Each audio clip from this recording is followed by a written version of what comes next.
Welcome to the pregame coverage of today's United States Supreme Court oral argument. Should be starting at about just past 10 a.m. Eastern time.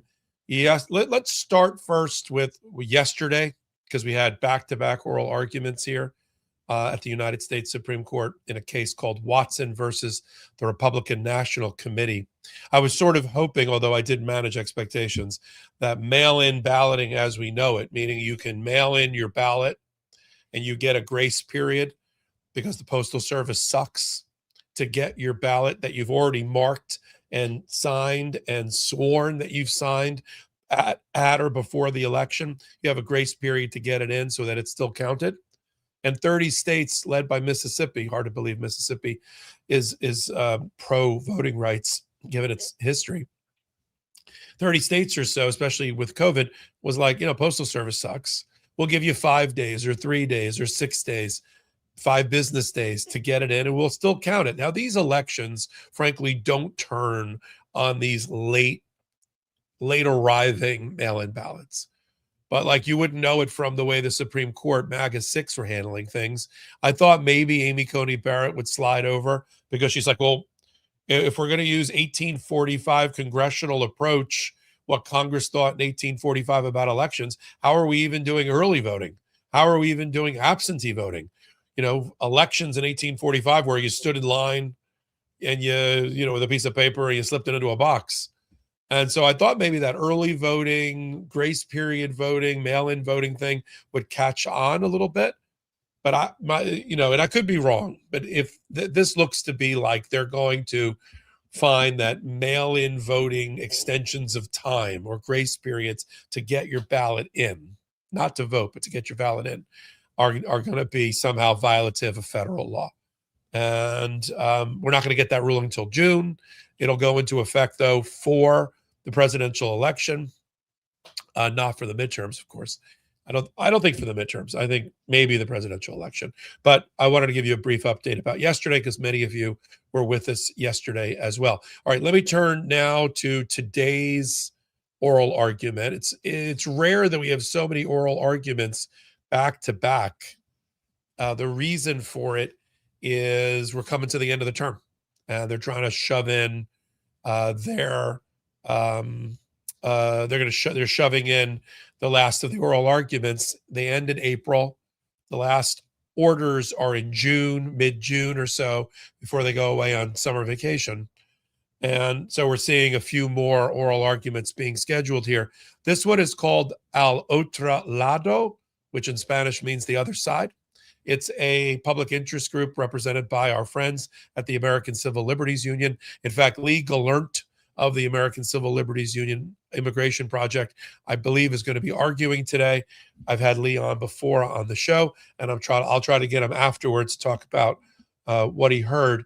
The issue is, are we going to allow a dignified asylum process, or are we going to do an interdiction at the border or at ports of entry and prevent people from even getting into the United States to ask for asylum? Are we going to turn them away at the border on the other side of the border, okay, which I think Al Otro Lado is a proper name for this organization, or are we going to let them get to an immigration officer and ask for asylum and then be processed? The issue has to do with language in a statute. There's two different concepts in the statute that you're going to hear a lot about today during the oral argument. The first one is, what does the term arrives in the U.S. mean? Arrives with an S in the U.S. and then physically present in the U.S. There's two different concepts that are in the statute. You can be physically present in the U.S., like anywhere. You're already in, so to speak, and you can ask for asylum, okay? You were here, maybe you're here as a student visa, you're here on a travel visa, tourist visa, and you're like, I'm going to be persecuted in my home country, and I can't go back. Asylum, please. You see it sometimes when athletes defect, Oh, I can't go back to Belarus. I can't go back to Iran. I can't go back here and there. They've got it out. They got out of the country and into another country for a sporting event, and they asked for asylum. If that sporting event is in the U.S., we have an Olympics coming up. It's very interesting, right? We've got an Olympics coming up in L.A. There's going to be people that are going to be seeking asylum, and who are athletes. Now they're in already. This question is, you have two categories. Physically present in the U.S. can ask for asylum and arrives in the U.S. Now, the ACLU's argument is arrives in the U.S. means even if you get to the border, but you can't step across because you're being banned or barred, but you get to that border, you've arrived in the U.S. Even if the border officer, the Customs and Border Patrol, doesn't want to talk to you or whatever. Because if you don't have that, then you're having this ability to just shove people and blow people off the line and say, no, you can't even ask for asylum because we're not even going to let you get here. We're not going to touch you with a 10-foot pole. So can you be on the other side of the border, but with your intention to arrive in the United States and have that be sufficient to ask for asylum? This is all about asylum. Now, look, if they're not qualified for asylum, and there's processes for these, there's the Immigration and Naturalization Act, there's judges and immigration judges and officers. If the person doesn't qualify for asylum, I'm not here to argue that they should stay in the United States, but we're arguing for the dignity of the process. Let them at least ask. Right? Let them at least be considered to have arrived in the United States for purpose of asylum, and don't be so aggressive as to shove them back. I mean, there's a reason I put the Statue of Liberty on the thumbnail today, because of the famous Emma Lazarus poem at the base of the Statue of Liberty. Give us your tired, your poor, your huddled masses yearning to breathe free. Okay, well, they got to be able to ask for the asylum, right? That's the country that I want to live in. And then let them go through the normal process. So we're going to hear a lot about physically present in the U.S., but more on what does arrives in the U.S. mean, considering that there's this other concept of physically present. See, Lee's argument is going to be, then if the definition of arrives in the U.S. means in the U.S., then why do you have the term physically present in the U.S.? It has to be two distinct terms. One meaning you're at the border and the other meaning you're inside. Otherwise, you'd only say physically present in the U.S. And why would you penalize somebody who's coming properly through a port of entry, right? Getting to a proper border, but then allow somebody who crawls in or swims in from the Rio Grande and gets in illegally, but is able to make it into the United States, and therefore they have more rights than the person that's trying to enter legally? I mean, that's another anomaly, another, thing that doesn't make any sense in the government's argument. Why would we be rewarding those who climb the wall and swim the river, and we're penalizing the person who shows up with suitcases and their application at the consular office or at the Border Patrol?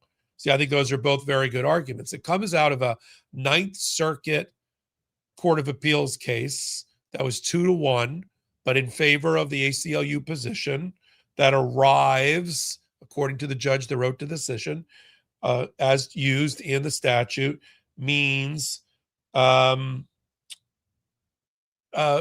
making it to the border, regardless of which side you're on, to be able to request asylum. I think that's the right way to go. There's also a side argument about whether, the ACLU, or in this case, the organization, has standing to bring the argument. But I don't think standing, meaning do you have the personal injury to bring this kind of case? I don't think that's really going to be the issue here. I think it's going to come down to the merits of the case about whether arrives in the U.S. means that. Now, the major case that you're going to hear a lot about from John Sauer, and get ready, it is John Sauer, the Solicitor General, who's going to be arguing, who, by the way, I did not think did a great job yesterday, especially in the back and forth with Justice Amy Coney Barrett about the mail-in ballots.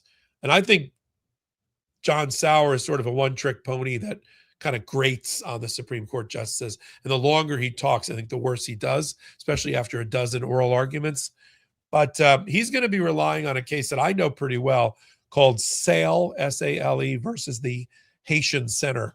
It has to do with about 30 years ago when Haitians were trying to get to Miami and South Florida from, Haiti's been terrible for a long, long time. I'm not blaming the Haitian people. It's just, war-torn gangs, a lot of violence, very difficult to live there. Typical perfect candidates for asylum. And there's a very vibrant and strong, politically connected, and successful Haitian American community, especially in South Florida and Miami. So, of course, they wanted their family and others to be able to come and not have the Haitian community sort of maligned while the Cuban community was getting all of their people in, no matter how they got there, and while the Haitians were being turned back. So this is a case of the U.S. Coast Guard turning back Haitians in the middle of the ocean from even getting to the United States, because we had this policy called wet foot, dry foot, which is sort of what it sounds like. If you get your foot on U.S. soil, you're in. Asylum process starts. But if your foot is still wet because you're on a boat, it doesn't. And they were interdicting and stopping Haitians from even getting a dry foot. And that was held to be okay. So he's going to be relying on the SALE case and the Haitian case about, well, if that was okay, why is it not okay at the border for us to take the position that they're not in the United States? I think it has to do with the statute and the interpretation of that statute. But that's where we're there. Look, if you guys, we have a few minutes here. If you guys want to ask questions, I'll try to answer them, because we're probably about 5 minutes away from their starting. As soon as we hear John Roberts call the case, of course, we will, I'll dip out and come back later. And then lastly, there's opinions that are dropping today by the Supreme Court. They're going to be announced as well. If there's anything interesting, I'll bring it back to you here on Legal AF. Nightwing, thank you for the compliment. Yeah, we try to do this kind of pregame show right before the live stream. I think we had like the #1 live stream yesterday of that oral argument. I looked at NBC. I looked at C-SPAN. I looked at a whole bunch of them, and we like kicked their ass as an audience. We were 100,000 people that watched that show, and they're like, C-SPAN, I think, got like 9,000 people. I'm like, we're like kicking their butt,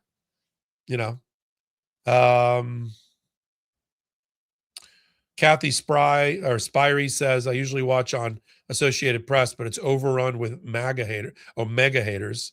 Okay. Well, we beat Associated Press yesterday too because of you. Jill Fuentes is here. Hola from Spain. Hola. Don't make fun of my Spanish accent when I said al otro lado. I'm sure it's terrible, but it is the name of the organization. We'll have to see how Legal Alert does from the ACLU when he announces the name of his client. I agree, Kathy Osborne. So sick of Stephen Miller racism. This is all Stephen Miller special. Although this law went into effect in 2017, this is in 2020. This is kind of predates a lot of it, but of course, Kristi Noem is still listed as the defendant because Homeland Security, while they haven't been using this policy, now that they have their new leader, it wants to use it. So it's a little bit about they haven't been using it to date, but they want to use it as an effective tool. I don't get the problem with asylum. It wasn't termed asylum, but my grandfathers came through Ellis Island, coming out of, Russia, whatever was, Russia, Poland at the time. And, what we had instead of turning people back? Well, let me rephrase that. In the early 1900s, we let people come in on ships, many of them coming through the Immigration and Naturalization Center known as Ellis Island. And they walked out with legal status, right? I don't think they got citizenship immediately. Maybe they did. Got to research that. But they certainly had legal status. And eventually my grandfather became a U.S. citizen, and my other grandfather too. Later in the 1930s, under FDR, when Jews were being, and others, gypsies and Russians, were being killed, Jews were turned away on ships by FDR before he entered the war. That's why there's a lot of Spanish-speaking Jewish people now, because they went to Argentina, they went to Chile, they went to Brazil. Well, that would be Portuguese. But anyway, there's Mexico, because they couldn't get into the United States. But this is like in the early 1900s, they did. That was a version of political asylum or asylum for my family. So I don't really get this problem. Donald Trump's family came from Germany, right? The Trump family. The first lady is an immigrant. Whether she got proper status, who the heck knows? You'd think this is a group of people that would embrace immigrants instead of, undermining them and calling them all drug dealers and child molesters. And to Jill's point, I don't know if you've seen the numbers. The amount of people that are asking for visas to come to America is ridiculously down. People don't want to come to America, right? The tragedy in the Canadian airplane didn't help the other day either. But people don't want to come here for tourism, which means it undercuts our economy.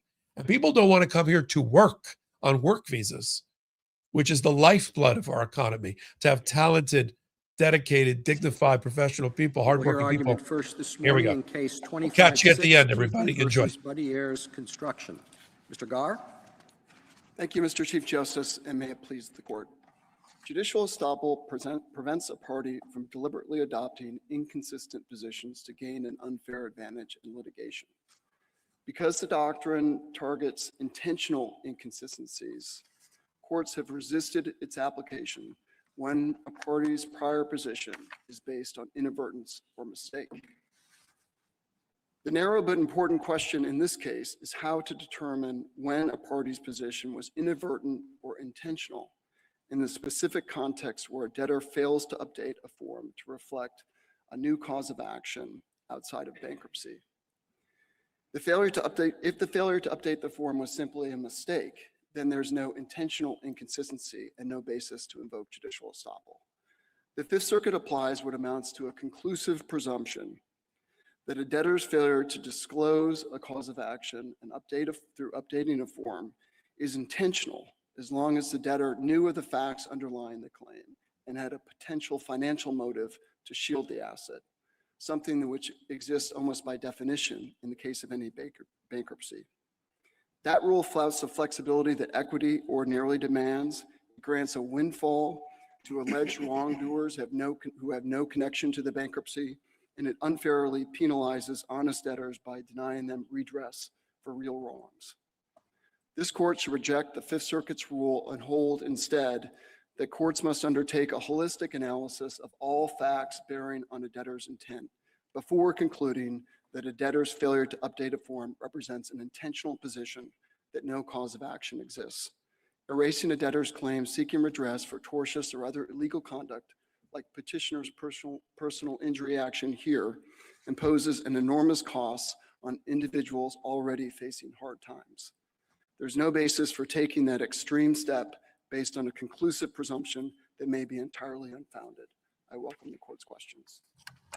Mr. Garr, what type of evidence should be used in your holistic approach? So we would look to all surrounding circumstances, Your Honor, objective and subjective.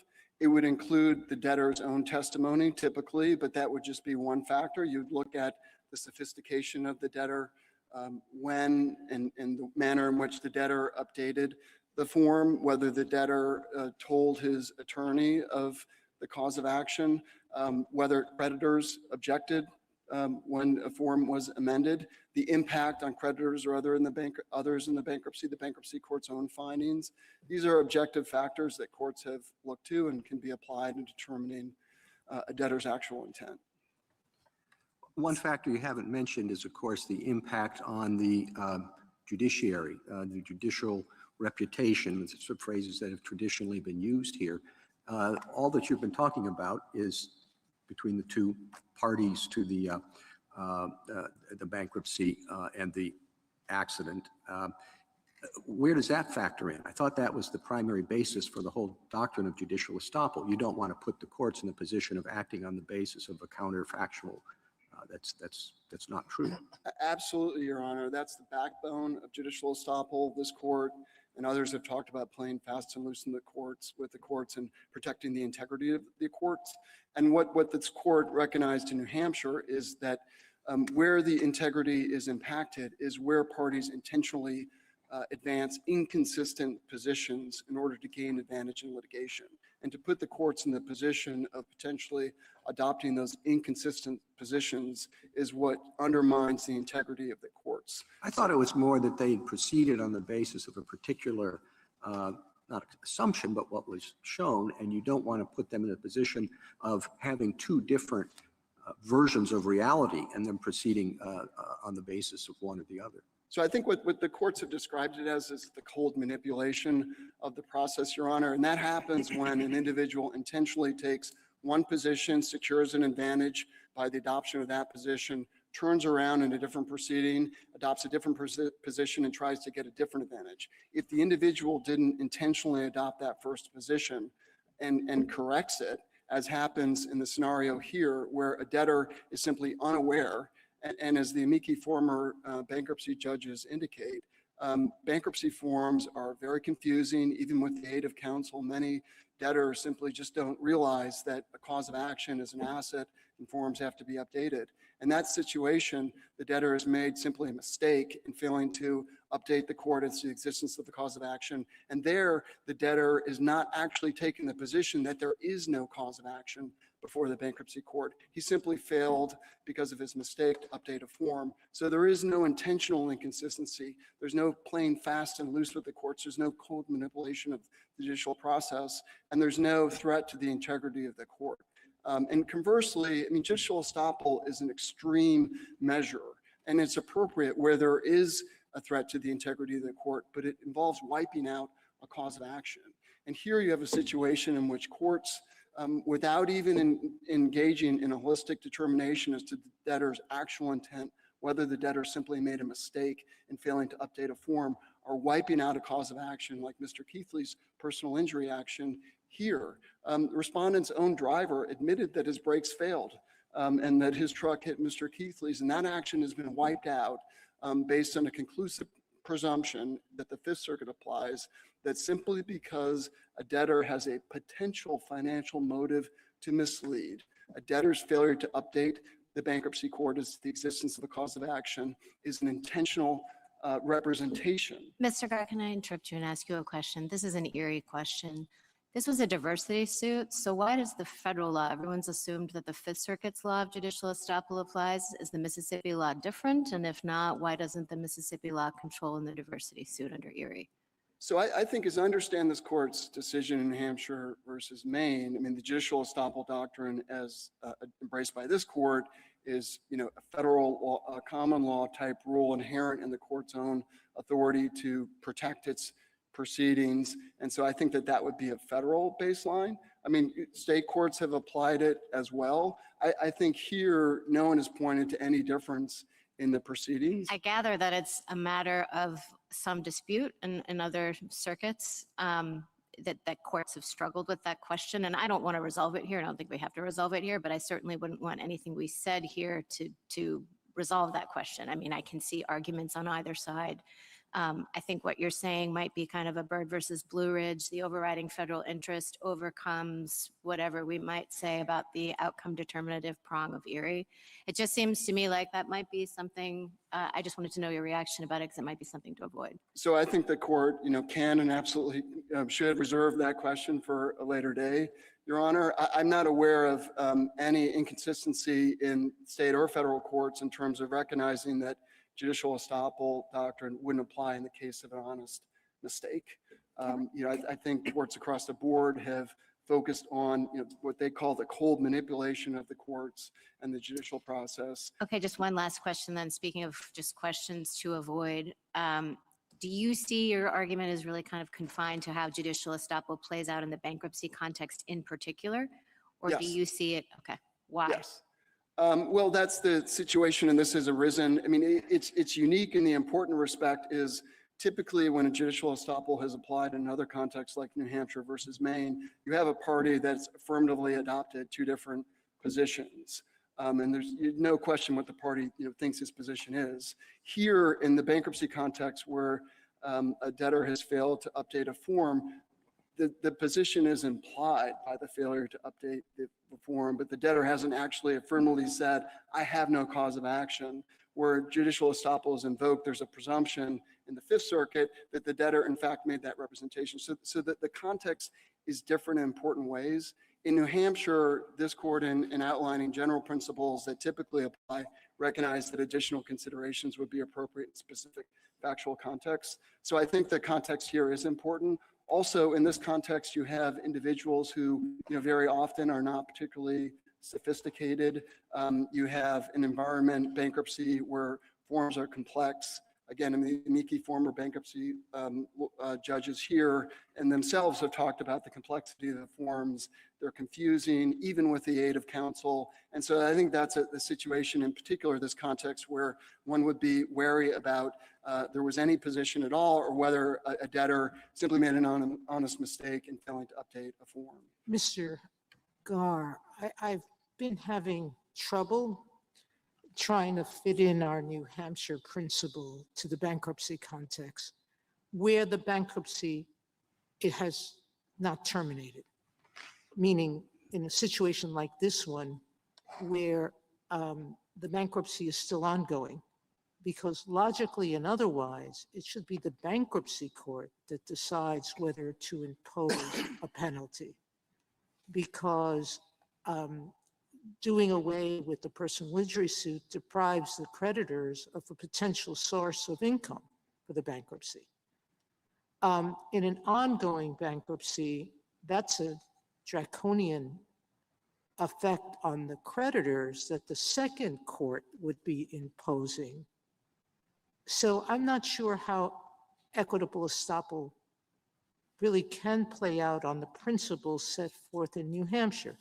New Hampshire said that the court, the first court had to be persuaded to accept that party's earlier position. But here, with the amendment, there was no permanent acceptance of a position by the bankruptcy court. It also, how New Hampshire said, a court has to consider whether the party seeking to assert an inconsistent position derived an unfair advantage or imposed an unfair detriment on the opposing party. But the opposing party here, there's no unfair detriment to the man who hit your client with a truck because he wasn't involved in the bankruptcy. And the unfair advantage was wiped away once the disclosure was made in the bankruptcy court. So I've been perplexed when I started with this, how we deal with that context in this special situation where the bankruptcy has not terminated. There's been no final determination that the bankruptcy court was misled in a way that caused detriment to the bankruptcy process, to its creditors, or to anyone. So I'm not going to quarrel with anything that would lead to the conclusion that judicial estoppel doesn't wipe out my client's claim, Your Honor. What I would say though is, maybe this is a question for the other side, but I've been having a hard time understanding how this theory works in a situation in which it's different parties and not the same parties being misled. So in New Hampshire, the court did reference a possibility that either the first court or the second would be misled. And I think that's probably the theory that courts have applied here. I think what Your Honor's question underscores, though, is that here, the bankruptcy court, you have a proceeding ongoing. The bankruptcy court is well equipped to take any action it determines is appropriate to protect other creditors. Other creditors can stand up as well to sanction conduct that it believes is misleading or deceitful. And so there's not the need for a sort of overarching judicial estoppel check here. And that makes it all the more egregious, frankly, for the Fifth Circuit to simply disregard all that and adopt this conclusive presumption that a debtor is acting with an intent to adopt a position that no cause of action exists and to mislead the courts. Mr. Gar, can I ask you, because I'm trying to ascertain your position with respect to what suffices for establishing inadvertence or mistake.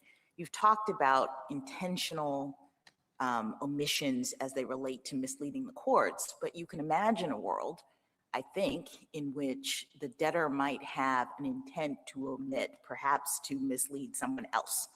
So, a debtor who's, say, contemplating a divorce, they leave off the claim because they want to have less exposure in the case if they decide to go through with the divorce. So it's intentional, but not with the point of misleading the court. How would you say that should be taken into account, or should it, in regard to figuring out whether there was inadvertence or mistake? So Justice Jackson, I think first of all that the key is that the court has to determine that the debtor has made adopted an intentional position that no cause of action exists. I think that the heartland in which judicial estoppel is invoked, the understanding is that the debtor is trying to mislead the court to gain advantage. And your hypothetical, I don't think that would invoke the heartland of judicial estoppel. Nevertheless, I think judicial estoppel being an equitable doctrine, considering additional factors, that could be part of the mix. All taken into account in terms of your holistic view. And so your argument here is that the Fifth Circuit's test is too rigid because it doesn't allow for full consideration of intent or other factors that could bear on inadvertence or mistake. That's exactly right. I mean, our position is that the inquiry into the debtor's intent here as to whether they intentionally adopted a position that no cause of action exists should be undertaken. But does it matter that their motive is different? I mean, so in my hypothetical, they did intend. They intended to omit. So it's not inadvertent or mistaken. What then? I mean, so I think that, I'm sorry, Yeah. Your Honor. No, I I'm think just- that's a good example where, really the bankruptcy judge is in charge of his or her proceedings and can take appropriate action.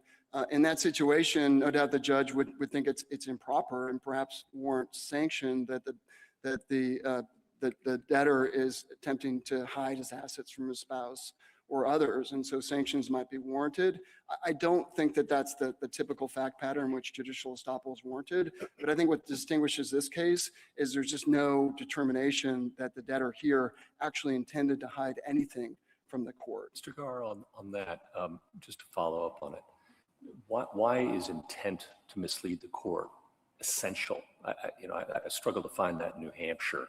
There are gestures in that direction, but couldn't sometimes a knowingly misleading the court plus other factors in equity be enough? Yes, and what the If that's true, then intent isn't essential. It's just one factor in your view.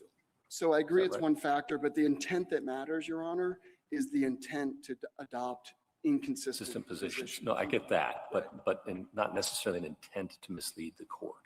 Right. I mean, there's a lot of language in the cases about cold manipulation of the courts, playing fast and loose. Yeah. But really what I think that the court is driving at is intentionally adopting inconsistent positions. And what's different about this case is there's been no actual determination that the debtor here intentionally I got adopted you. the Thank position that there's no cause of action. Thank you, Counsel. Justice Thomas? Justice Alito? Well, excuse me, a little confused by those answers. So what is required is knowledge of the fact that inconsistent positions are being taken. So I think your Justice Alito, it's the fact that the debtor has taken intentionally inconsistent positions.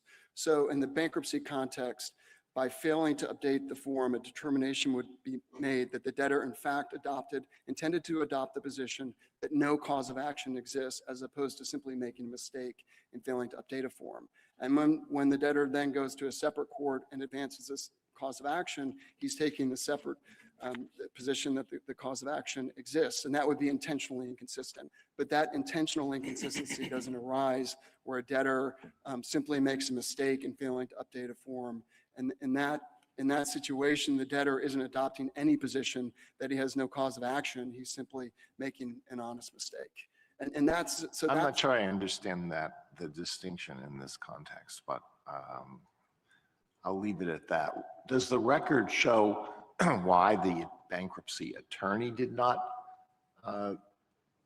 list this as an asset? It doesn't, Your Honor.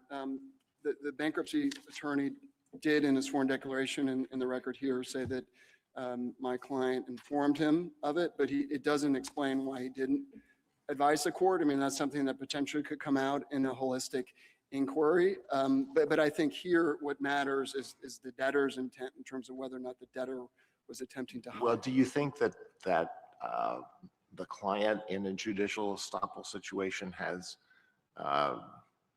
is to any degree responsible for the actions of the attorney? I don't, certainly not in the normal sense that the court ordinarily would apply the client responsibility, Your Honor, because the key here is the debtor's own intent in terms of whether the debtor was trying to hide anything, because it's the debtor who's going to a different court and asserting his cause of action. And so I think that that's a factor. And I think, frankly, the fact that the debtor here told his attorney promptly after the accident is a factor that cuts in his favor, that he wasn't trying to hide anything from the bankruptcy court. And there are many other factors that go to that. But what we really want is an opportunity for a holistic analysis that under the Fifth Circuit's rule, we never got. Would you disagree with the proposition that where there is a duty to disclose and a potential financial interest, and the person who has that duty has a financial interest in not disclosing, that creates a pretty strong presumption of the requisite intent or knowledge? Not in this context, Your Honor. No? Because here, I mean, again, the brief by the amici former bankruptcy judges themselves, piggybacking on the American Bankruptcy Institute's own findings, emphasize that these forms are confusing, hard to follow, even with the aid of attorneys. So I think in this context, we're dealing with, by and large, relatively unsophisticated people who lack legal training or the like. All of that factors into the judicial estoppel analysis here.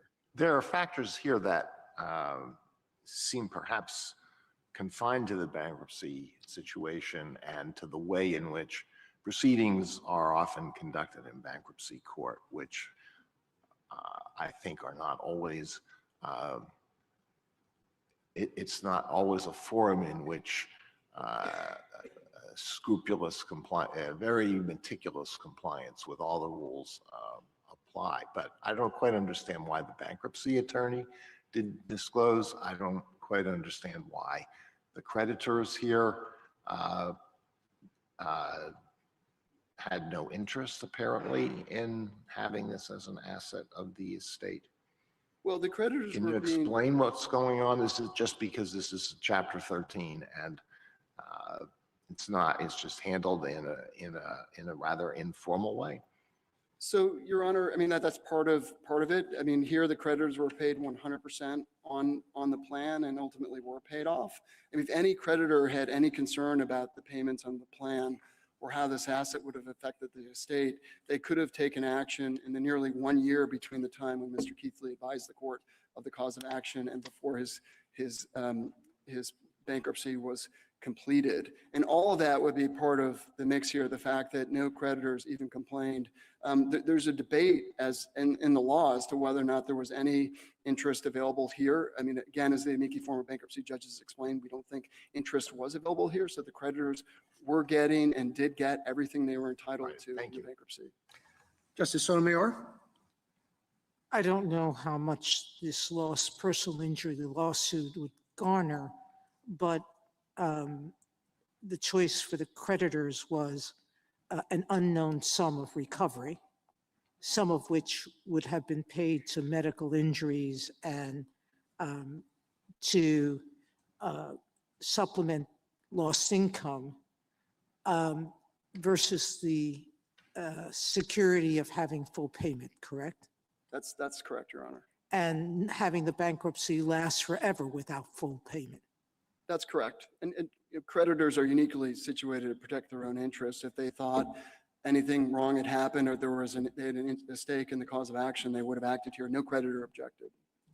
Thank you. Justice Kagan? Mr. Gar, your brief speaks often of bad faith, of whether the debtor had bad faith in making these inconsistent representations. Are you equating that? You haven't spoken of it very much today. Are you equating it with the kind of intent that you have been talking about?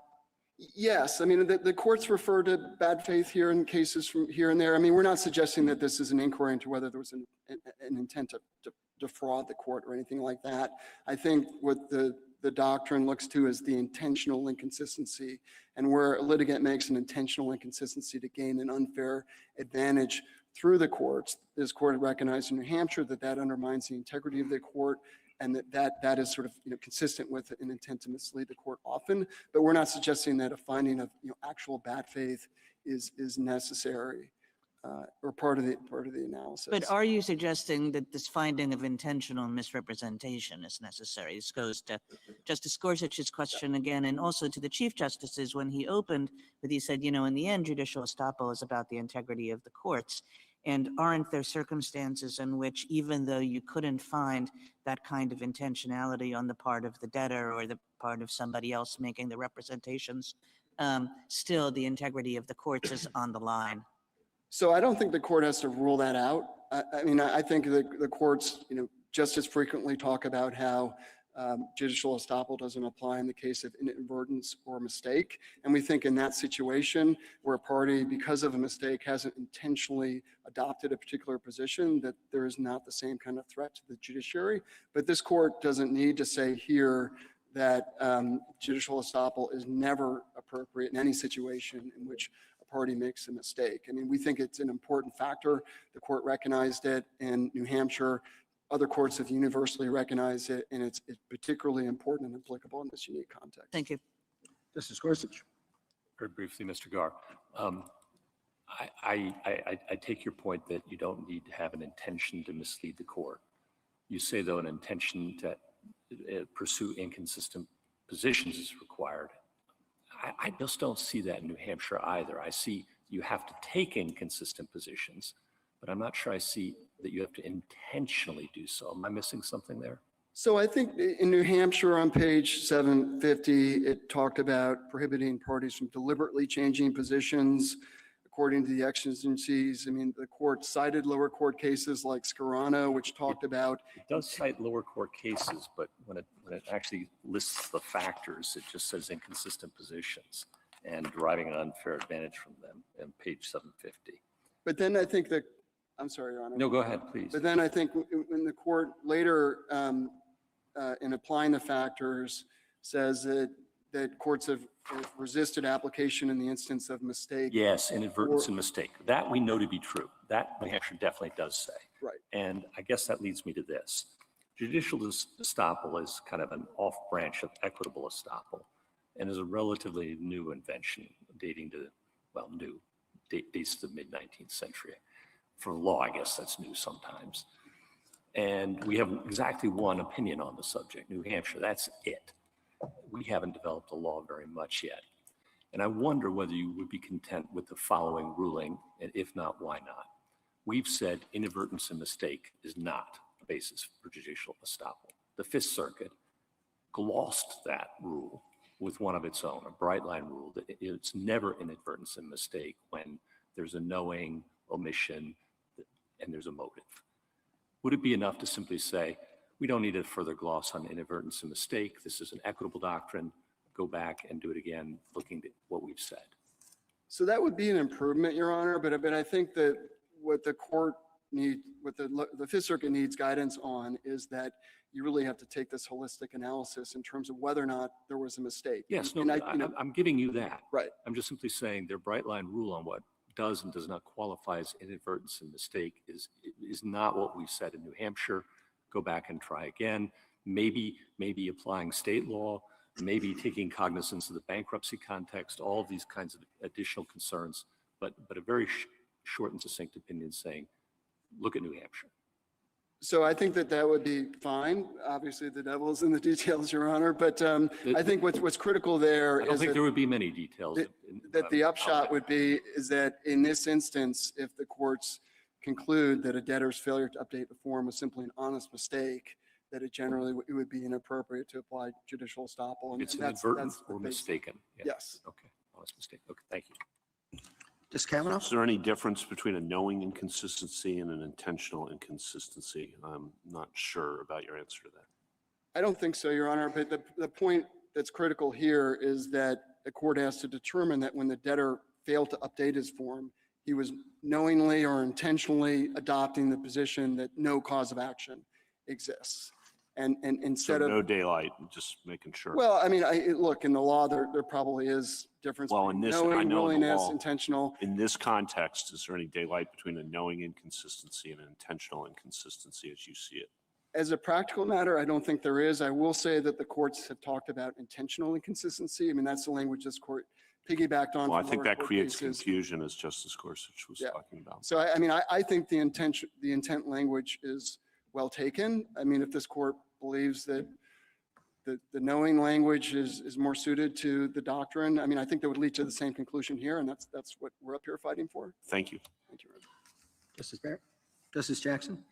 So I'm noting that New Hampshire wasn't a bankruptcy case, and I'm thinking that maybe judicial estoppel is sort of a poor fit for this context, because even if there is an intentional omission, however we define that, the bankruptcy court has many, many tools, I think.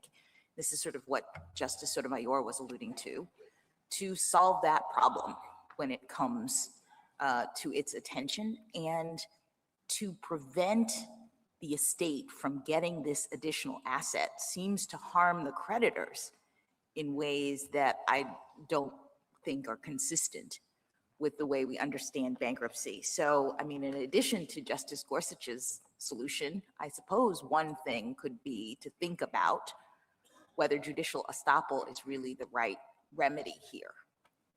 So again, I'm not going to quarrel with anything that results in a conclusion that judicial estoppel doesn't apply. But what I think is important here is what the bankruptcy court has control of these proceedings, and its actions or inactions should be an important factor in determining whether or not judicial estoppel is. Do you know if there's ever a world in which, is it after the bankruptcy closes, if this information comes to the bankruptcy court's attention, is there nothing that could be done at that point, or? So it can be reopened. It can be reopened. So there's reopened. always an opportunity to Right. take advantage of. And I'm not gonna make my friend's argument. What I would say though is I think that the courts have assumed judicial estoppel is applied here because on the theory that the second court is being duped, so to speak, in the sense that there's inconsistent positions, and so it's a threat to the second court.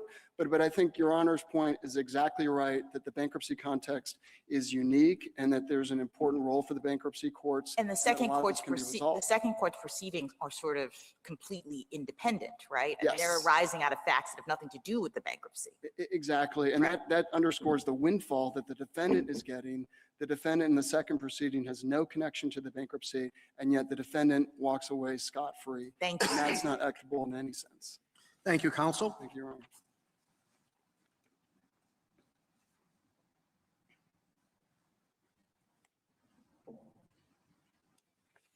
Mr. Liu? Thank you, Mr. Chief Justice, and may it please the court. Oops, I spilled the water. That's a first.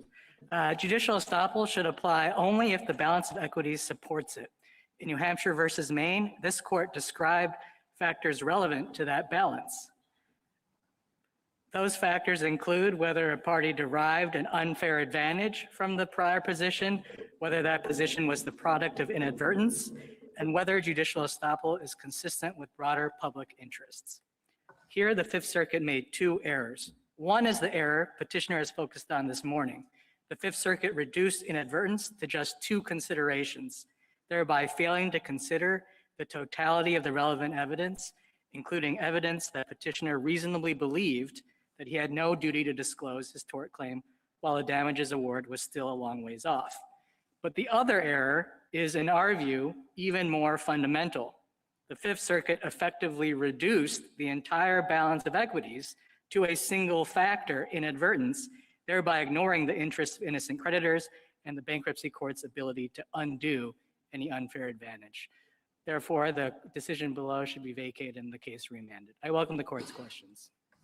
Mr. Liu, I'd like you to take a step back to New Hampshire. New Hampshire was quite a different case from this.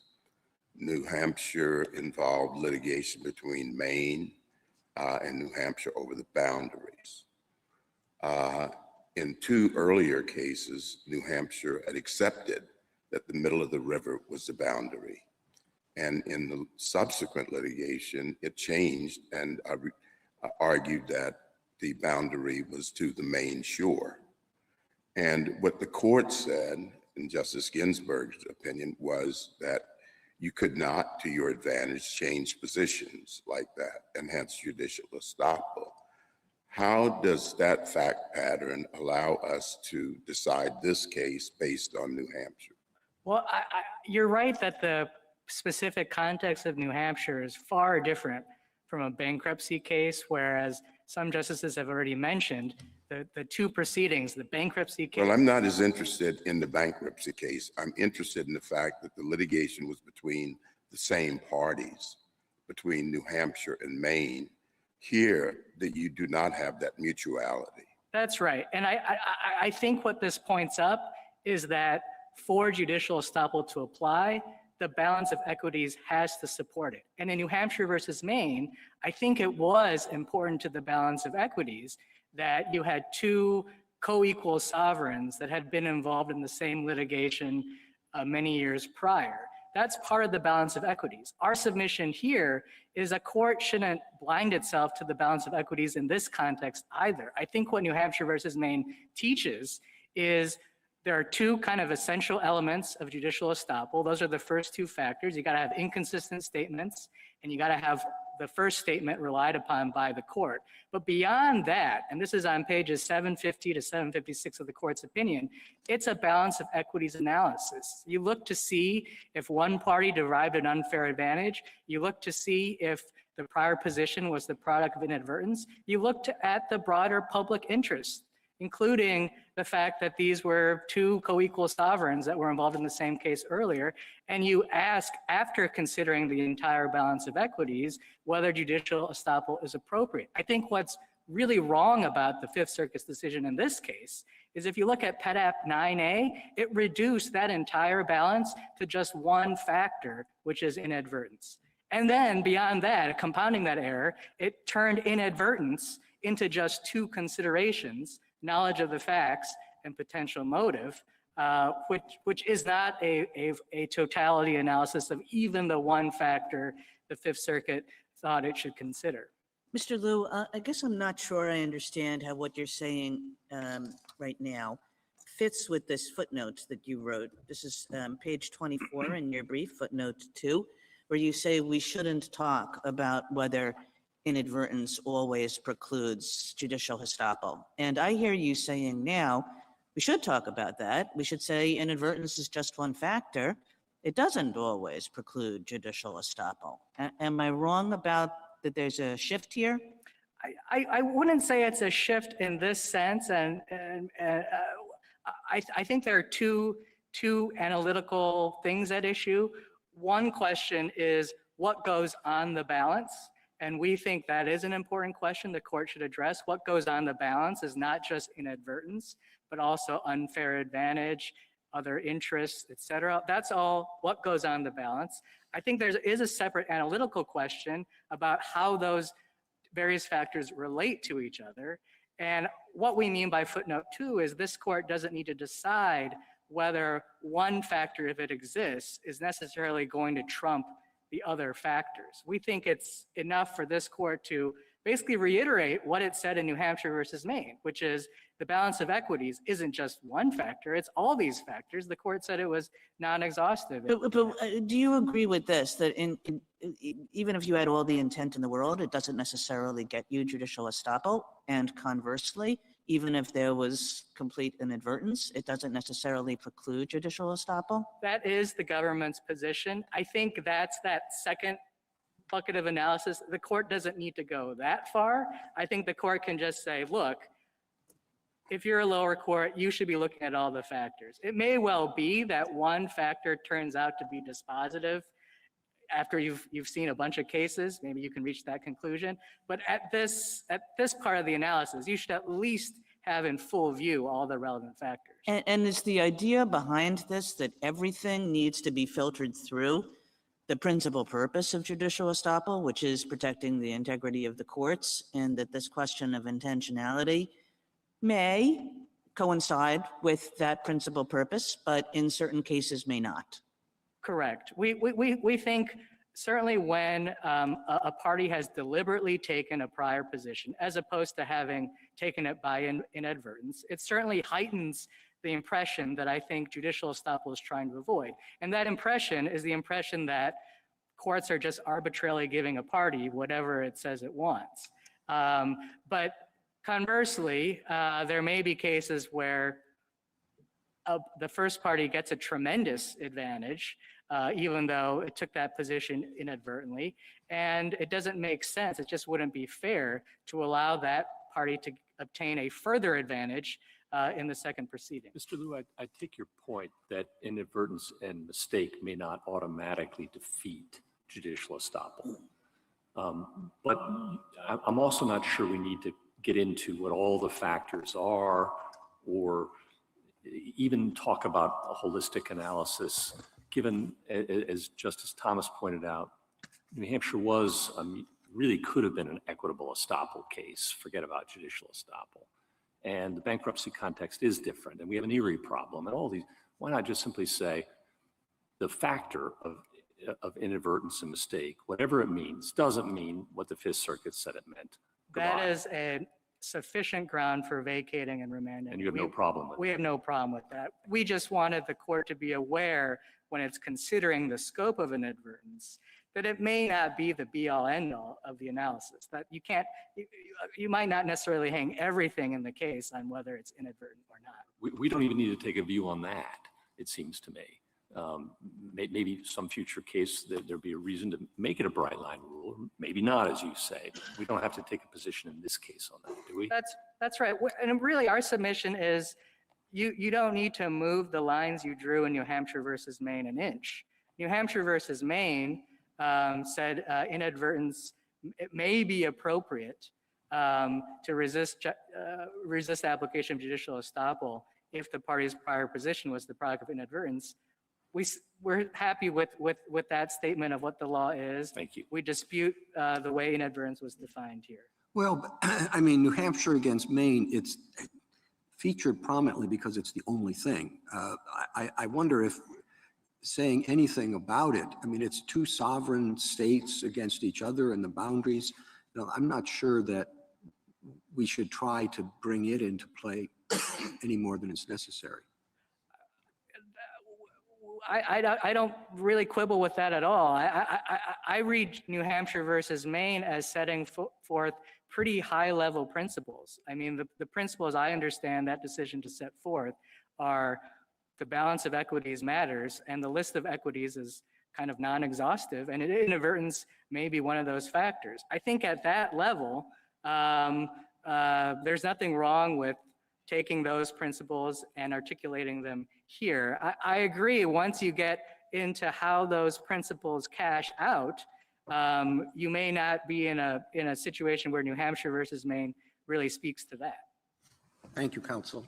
Justice Thomas? Justice Alito?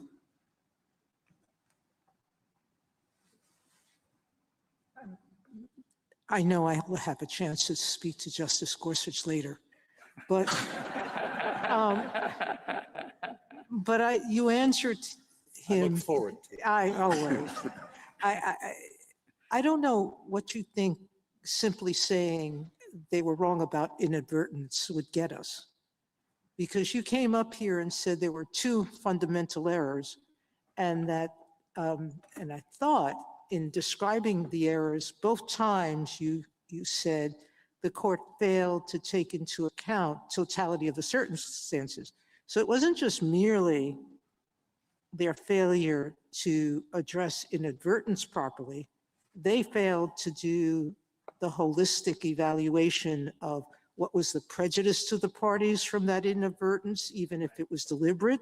It could still, you've said all these other things, so I'm not sure.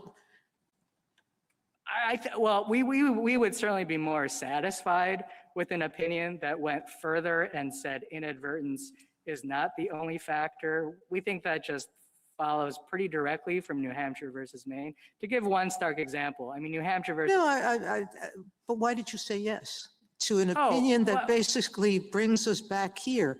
Because I can see the Fifth Circuit saying exactly what it said below. If you know you didn't say it, it's intentional, it's not inadvertence. So they've already answered that question. Yeah, no, so. And so I'm not sure. I don't think this is getting to the error I think that this court needs to correct, because it is core to the dispute between the parties, which is that this is the correct definition in our view of inadvertence versus non-inadvertence. We think in all cases, the relevant question is, did the party deliberately take the prior position? In other words, did the party deliberately choose position X? So does it come down to the Fifth Circuit now coming back to us and saying he told his attorney, but the attorney didn't tell the court, and you're responsible for your attorney's errors? So which is what we usually say. We do think the attorney is responsible. The attorney's conduct does bind the client. And so that's what the Fifth Circuit basically said here, that the attorney knew, the attorney didn't say it. So we're back to the circuit. Well, here are two errors I think the Fifth Circuit made just as to inadvertence. One is it deemed irrelevant, and this is on PEDAP 13A, any evidence regarding the attorney's knowledge of whether the duty to disclose applied in this case. That is a bucket of relevant evidence, that relevant and mainly objective evidence in our view, that the Fifth Circuit didn't consider. And the second error is, even with respect to its analysis of the potential motive that Justice Alito brought up, the Fifth Circuit's analysis was incomplete. I mean, the record suggests many reasons why there was no modification of the plan when this tort claim was ultimately disclosed. The fact is, no matter when you disclosed it, it would have been years before this claim would have become an award of damages. In one word, I do a simple opinion that says you have to look at the totality of the circumstances, and you can't reduce it to the three factors that you mentioned alone. That would be my opinion. That's right. And the Fifth Circuit ignored evidence relevant to the knowledge of the duty and ignored evidence pertaining to the potential motive prong that the Fifth Circuit did consider. Justice Kagan, Justice Gorsuch, Justice Kavanaugh, Justice Brown, Justice Jackson. Thank you, counsel.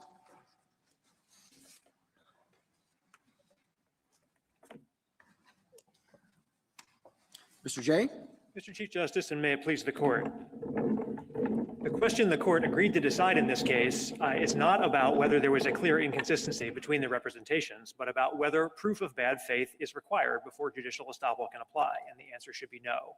Where the same litigant seeks to win a second victory on grounds that are clearly inconsistent with the grounds on which he won the first victory, that undermines the integrity of the judicial process. And it is not necessary to also prove that as Mr. Liu just said, that litigant intended to switch positions all along. I'd like to make basically three basic points, one about precedent, one about practicalities, and one about bankruptcy. The first is that there are multiple cases, not just New Hampshire, also the 19th century cases that New Hampshire addressed. I don't think petitioner's rule can explain any of them. One key thing that New Hampshire says is that mistake or inadvertence looks at time one, not time two. And I think there's been a lot of inconsistency with the other side's presentation this morning about whether they look at time one or time two.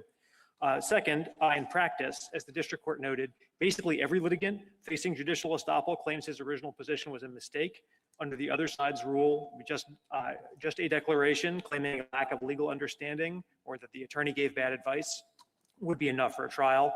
And third, although we are not urging a special rule for bankruptcy cases, as the other side is, we think that our rule better fits the bankruptcy context anyway. Petitioner's rule would undermine the full disclosure of assets on which the bankruptcy bargain depends. A doctrine, as Judge Easterbrook puts it, that encourages debtors to be truthful in their bankruptcy filings will assist creditors in the long run. That is why our rule does not deprive creditors of recoveries that they would otherwise be able to get.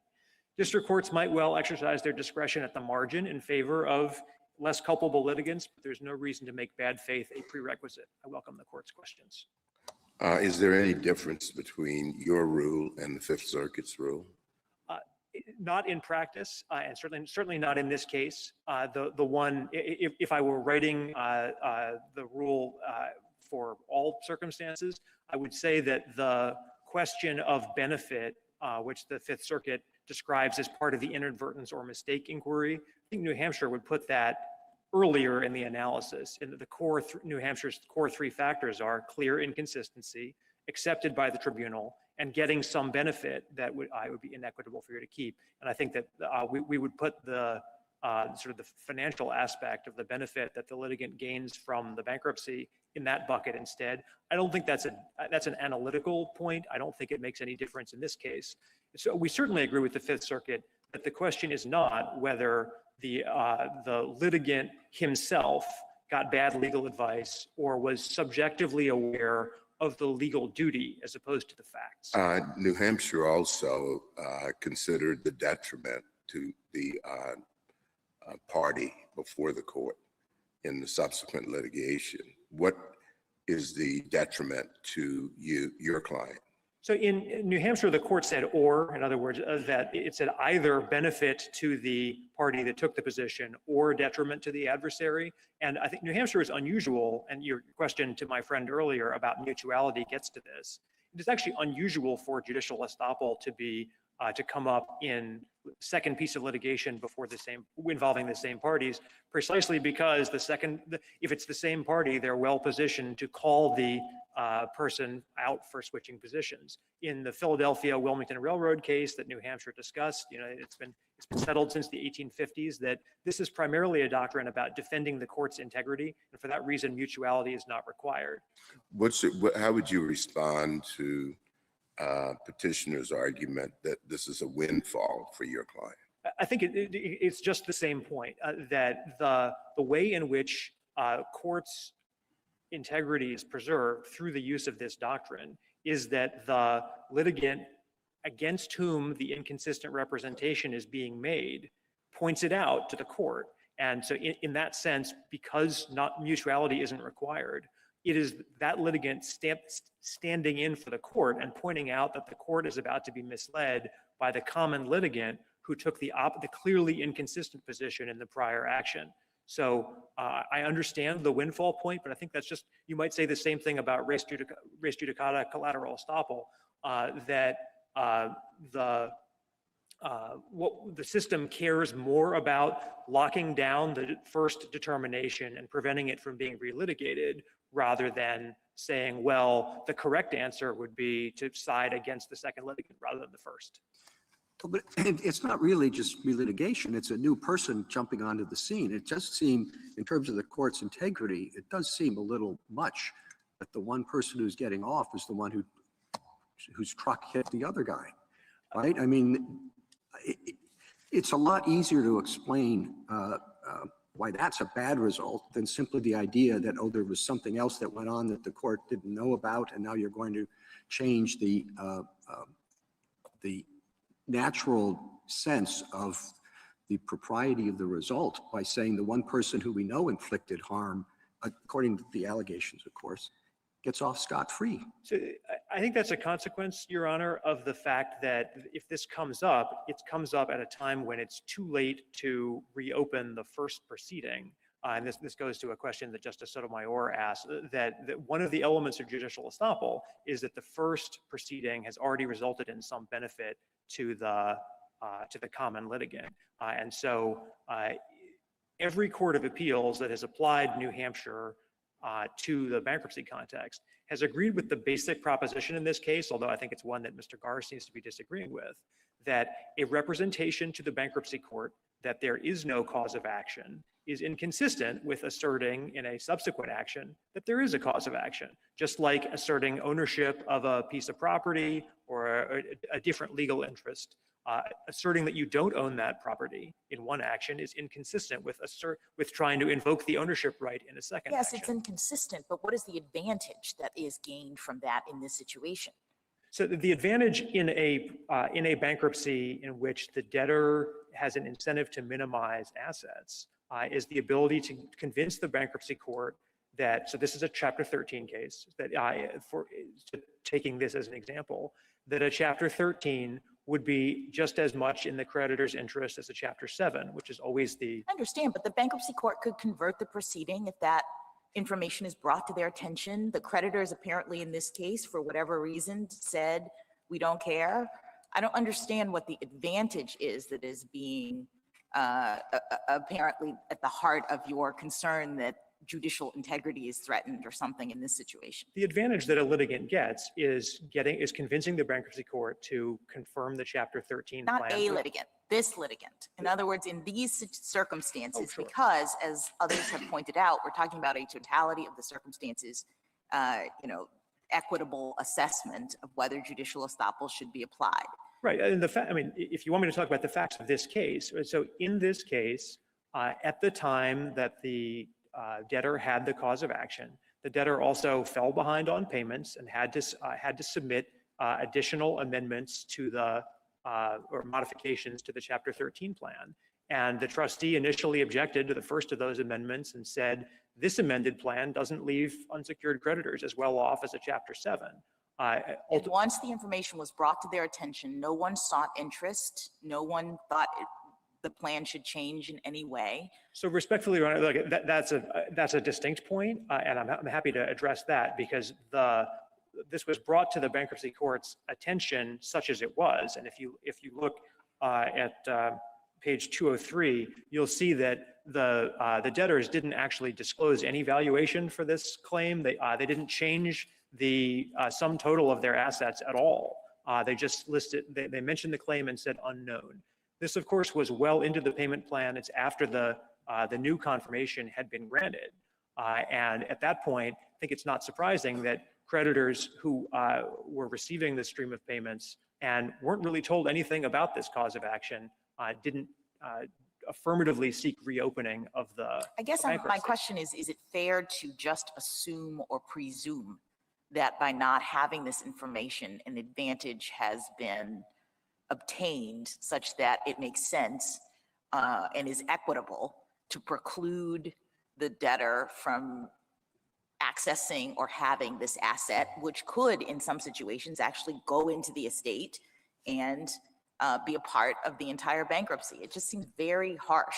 So I'm happy Yes. to answer the question, and I would just let me note by way of preface that whether there's been an advantage gained, I think, as this went to my colloquy with Justice Thomas earlier, I think that's a different question than the one on which the court granted cert. I mean, Well, we certainly didn't grant cert on the bad faith.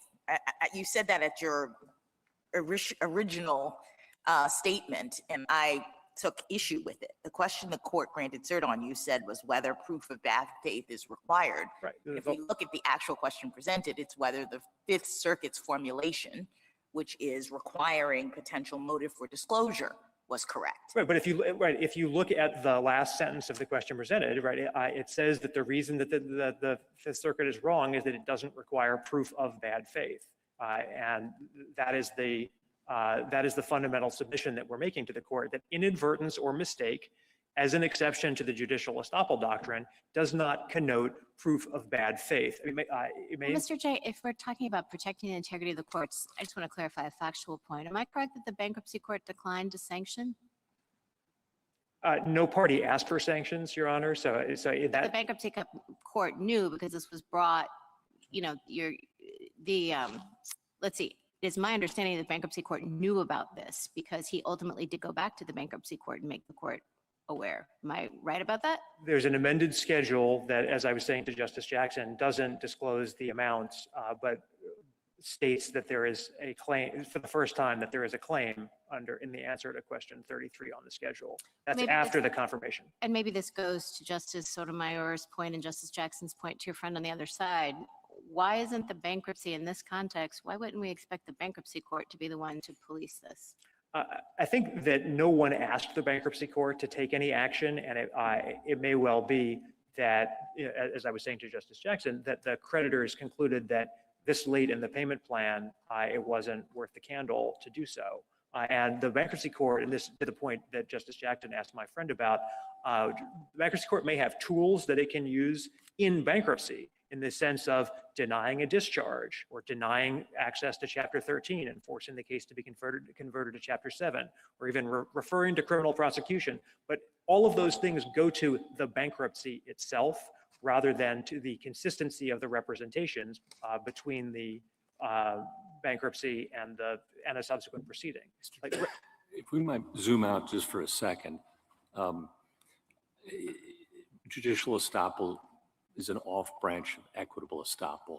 Equitable estoppel requires mutuality. Our judicial estoppel one case had mutuality, where a benefit gained by one party did cause a detriment to the other. Could have been an equitable estoppel case. This is where we don't have mutuality. And if judicial estoppel is about protecting the integrity of the courts, I get the concern on the one side that there's perhaps a misrepresentation to the bankruptcy court, subject to all the caveats we've discussed.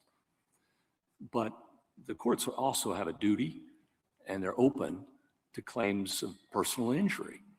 And to give your client a windfall would also seem to have some impact, again, zooming out, on the integrity of the judicial process and its accessibility. No? I don't think so, Your Honor, any more than issue preclusion does, which is the court's. No, I understand we have non-mutual issue preclusion, and you alluded to those, but those doctrines are, again, new and riddled with exceptions when it comes to non-mutual collateral estoppel and the like. And it does seem to me like often we don't do it when it's just not fair. And here, how about, again, if we're concerned about the integrity of the judicial process, why isn't one consideration that your client would just get a plain old windfall? So the non-mutuality goes at least back to the Philadelphia-Wilmington Railroad case in the 1850s, which is discussed in New Hampshire, right? So I resist the premise that it is as new as, for example, non-mutual issue preclusion. Okay, I take the point. Right, and the significance that we take from the fact that, as you said, judicial estoppel grows out of equitable estoppel is that equitable estoppel likewise doesn't have this type of state of mind requirement. It focuses on put aside the state of mind requirement. Put that aside. That's not relevant to my question. But I think that the reason that there is no state of mind requirement for equitable estoppel or judicial estoppel is that both doctrines focus on the effect. Equitable estoppel focuses on the effect to one litigant. Judicial estoppel focuses on the effects on the judicial system. Yes, and my question is, one of the effects on the judicial system here is we're closing the courthouse doors to a good claim and allowing one party who is engaged in tortious conduct to walk away scot-free. The premise of your question, Your Honor, that it is a good claim is. Let's assume, I know you resist that, but let's just assume that. I'm not resisting it for the usual, lawyers don't concede anything reasons. I'm resisting it because it's the very premise of judicial estoppel that we don't look past, once the first case is over, we don't look past the accuracy of the representation in the first case. That's the point, right? The whole point of the representation in the first case, whether it's New Hampshire or this bankruptcy case or any of the other judicial estoppel cases, is the representation that, in this case, I don't have an asset of this nature. Thank you. Right. So I think that Mr. Garr, in his presentation, brought this, back to the sort of the mantra of a failure to update a form, and I do want to resist that characterization because, again, first the court didn't grant cert on the clear inconsistency point. There's no disagreement in the courts of appeals that where there's a representation that a cause of action doesn't exist, that's inconsistent with asserting it. And in this case, there's no assertion of a factual lack of knowledge. In fact, the facts show that all the facts were known. There's also no dispute about the obligation to disclose. And this gets to a question I think that Justice Alito asked my friend earlier, that where there is a duty to disclose, that failing to make a disclosure is a representation to the courts that there is nothing to disclose. So because those aren't the questions before the court, all I think that the other side is left with is saying that they resist the idea that either the attorney knew of the legal obligation, which in that bankruptcy court is well established, it's been established for at least a decade, or that the attorney failed to give advice on that to the debtor.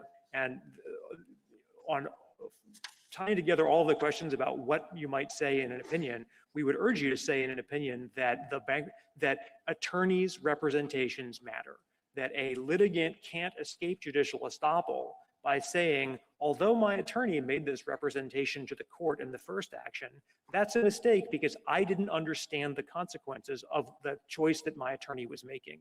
That's fundamentally inconsistent with the notion of mistake as this court has used it for well over a century. I think this is well fleshed out in the German versus Carlisle-McNally decision that we cite in our papers.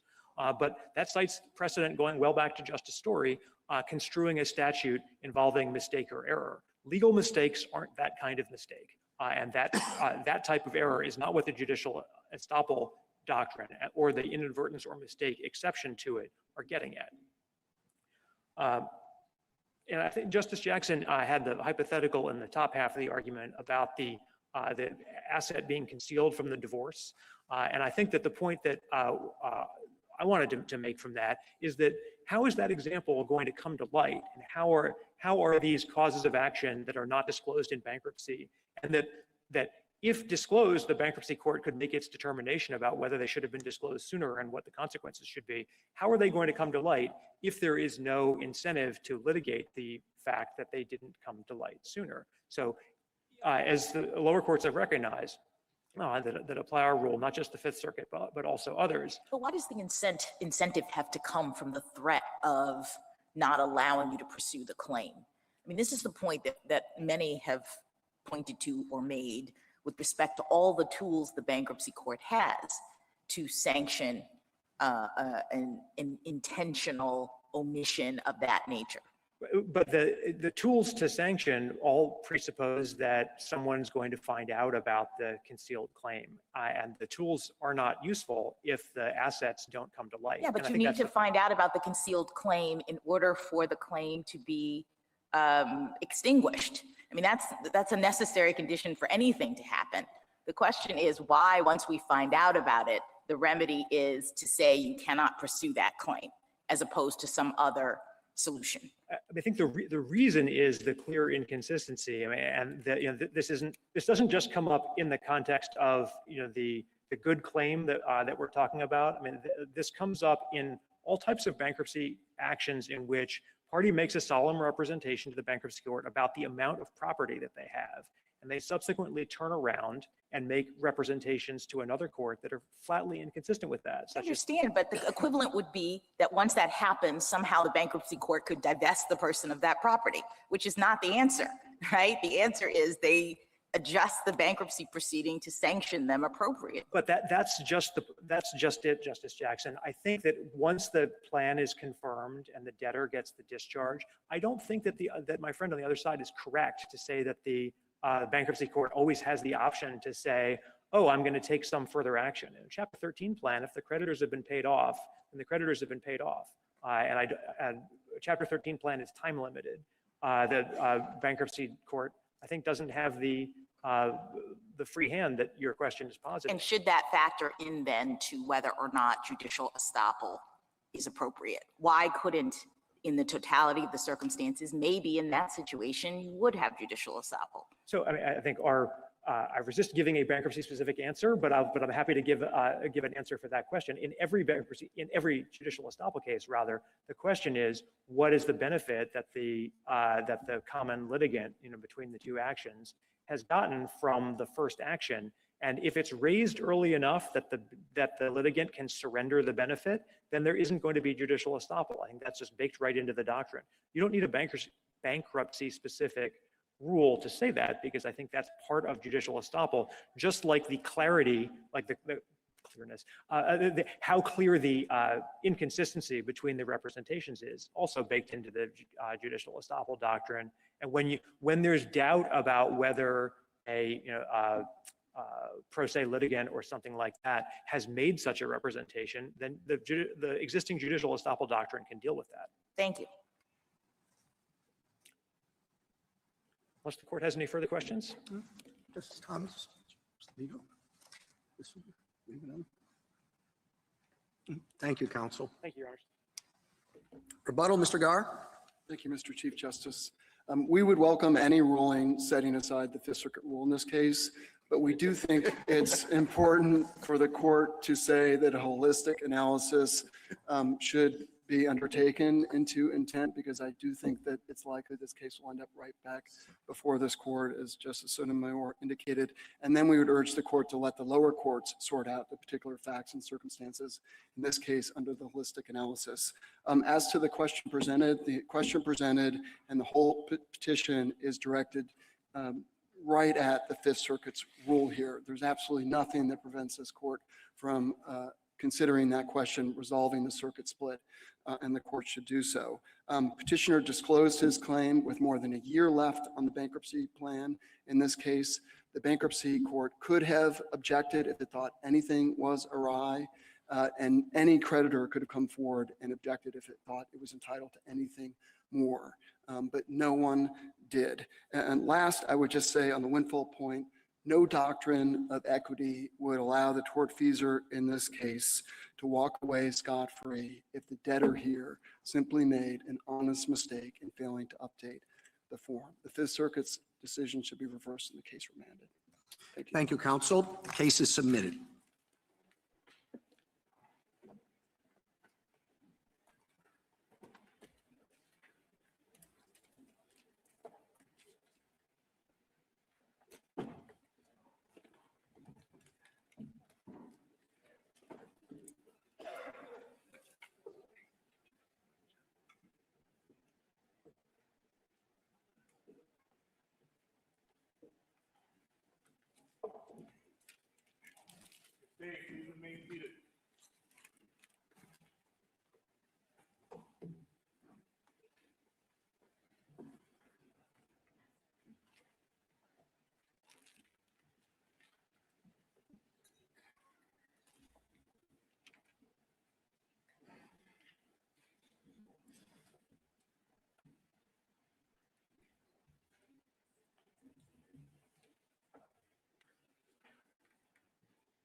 Argument next in case 25-5, Nome versus Otrolado. Mr. Suri. Mr. Chief Justice, and may it please the court. Respondent's position is that when Congress said arrives in the United States, it meant stopped outside the United States. That theory is wrong for the simple reason that it defies the statutory text. You can't arrive in the United States while you're still standing in Mexico. That should be the end of this case.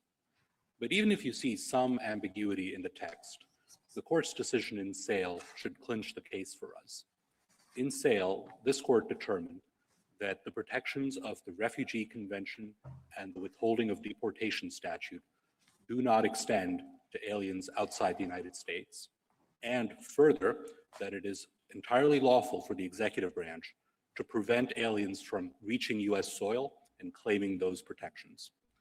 If Congress meant to depart from that territorial approach when it adopted the statute here just 3 years after sale, it would have said so. It didn't. This court should therefore uphold the metering policy and reverse the Ninth Circuit's judgment. Are there treaty obligations that are implicated by either the metering policy or the issues here? No, there are not, Justice Thomas. Respondents rely primarily here on the Refugee Convention and the protocol, but there are two reasons for which those don't apply in this case, and those aren't violated by metering. The first is, as this court held in Sale, those provisions simply don't apply extraterritorially. They apply to the return of someone from the United States, not to, in Sale, the return of Haitian refugees who were interdicted in international waters. And secondly, even where that convention does apply, what it prohibits is returning someone to a foreign country. Metering doesn't return anyone to Haiti or Guatemala or wherever the person might be coming from. It just says you can't set foot in the United States. I'm not sure that I understand how you can say that we're not violating our treaty obligations with your reading, and why Sale, you think Sale protects you. Sale very clearly says that U.S. asylum and withholding protections apply to those who reside in or have arrived at the border of the United States. It also explained that refoulement means a defensive act of resistance or exclusion at the border, not merely returning a person to a country. Now, the Refugee Act was passed in response to the MS St. Louis situation, which was a ship in 1939 carrying over 900 Jewish refugees that landed in Cuba. The refugees weren't permitted to unload themselves. It then came to the coast of Florida, and the US wouldn't let it dock at all right, and turned it back. And it did the same in Canada. Canada wouldn't let it dock.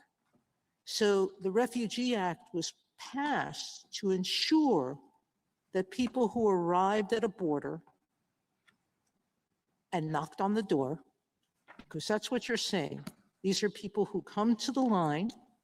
There's an agent standing at the line that's open to everybody else except refugees, correct? They're letting in workers with permits to come into work. They're letting everybody else in, but they're not permitting the people who come to the line, to the door, and knock on it, who want to claim refugee status. You're saying, we're not going to inspect you. How does that not violate the Refugee Treaty Act or the spirit of the St. Louis UN Convention? To start with the statute doesn't say arrive at the door. No, arrive but at it the says border. arriving in the US in various provisions. The inspection provisions says all aliens who are applicants for admission or otherwise seeking admission or readmission or transit through the US shall be inspected by immigration officers. So various provisions of 1125 also speak about aliens arriving. Someone on a plane arriving to land in LaGuardia may not have put their foot on US land, but they've arrived in the United States. They're arriving. They're knocking on the door. Again, the statute that is specifically at issue here says arrives in the So United if States. I believe that your reading violates the UN Convention, then what you're telling me is that Congress, when it passed this language in 1996, intended to reject its treaty obligations. No, I'm telling you. without conversation about it, and a House report that basically said, there is no evidence that Congress, in fact, told us and intended to make that provision. The House report stated that the new version of 1158 applies, quote, to any alien who is physically present in the United States or at the border of the United States. That was the language of the House report. Not the language of the statute. The statute says in the United States. But don't we and read not- statutes in their context? You read statutes according to their text, and there's no ambiguity. No, you start with the text and context, correct? Mr. Sir, the text has to make sense. And what is a little concerning to me about your reading of the statute is the practical implications insofar as it suggests that a Congress that was authorizing asylum would be requiring people to break the law in order to obtain it. So imagine a polite asylum seeker who wants to do everything by the book, he approaches the border, but does not cross, precisely because the law says you are not supposed to enter the United States without authority. Why on earth would Congress have intended or meant for his asylum request to be discarded, not taken seriously, not entertained, but someone who manages to enter the United States unlawfully when the law says you're not supposed to do it and requests asylum gets their application entertained? That doesn't seem to me to make any sense. That if we're trying to think about what arriving in means, surely Congress was contemplating that a person would be coming to the United States, would be doing so with an intent to comply with the law that says you're not supposed to enter, and thereby asking for entry. There are two reasons for which that makes sense. The first is that we have a separate refugee admission statute, Section 1157, that protects aliens outside the United States. So it makes perfect sense for Congress to say, if you're in the United States, you go to the asylum route, and if you're outside the United States, you go to the refugee. Yes, but I'm trying route. to understand the rationality of your interpretation of arriving in. You were suggesting that arriving in means the person who is literally standing on the US side of the border, as opposed to the person who approaches the US side of the border. And I don't understand why Congress would make that distinction. The second reason that Congress would have made that distinction, apart from the fact that the person in Mexico already has this other statute, the refugee statute that he could turn to, is that the problem of the world's refugees is not solely the United States' burden to bear. It's a shared responsibility of nations throughout the world. No, I understand, but think about the statute at issue. It says arriving in. It first of all distinguishes physically inside, right? And it says arriving in, and it gives those people the ability to ask for asylum. And the way that your reading plays out, a person who is coming to, arriving in, approaching the United States can't make that ask, but they have to somehow violate the law by entering the United States in order to make that ask. If I might complete the answer, Congress could reasonably determine that if a refugee is in Mexico, then the Mexican government is primarily responsible for processing his claim. Once the refugee is in the United States, whether legally or illegally, then the United States has greater responsibility toward. I guess I don't understand how that's responsive. Can I just finish? I don't understand how that's responsive to my point, which is the person who is arriving in the United States asking for permission to enter is not necessarily, quote, in Mexico in a way that implicates all the concerns that you're talking about. Yes, he is physically standing in Mexico, but imagine a person who has a placard on their body as they approach the border that says, you know, I would like entry. I'm being persecuted in Mexico. Your suggestion that the United States would say, unless you can figure out a way to illegally cross, we're not going to entertain that claim, seems very peculiar. It seems to me that the premise of the question is that there is something improper about blocking someone from completing the arrival. The premise of the arriving- question is that arriving in has to mean something. And to suggest that it means that you have to actually illegally cross doesn't make sense. There are other penalties that apply to people who illegally cross. It's a crime to illegally cross into the United States. And the fact that someone has illegally crossed into the United States can be taken into account when the person is making the asylum application. Precisely. I'm sorry, please. Counsel, the statutory language, is it arriving in or is it arrives in? It arrives in. Okay, thank you.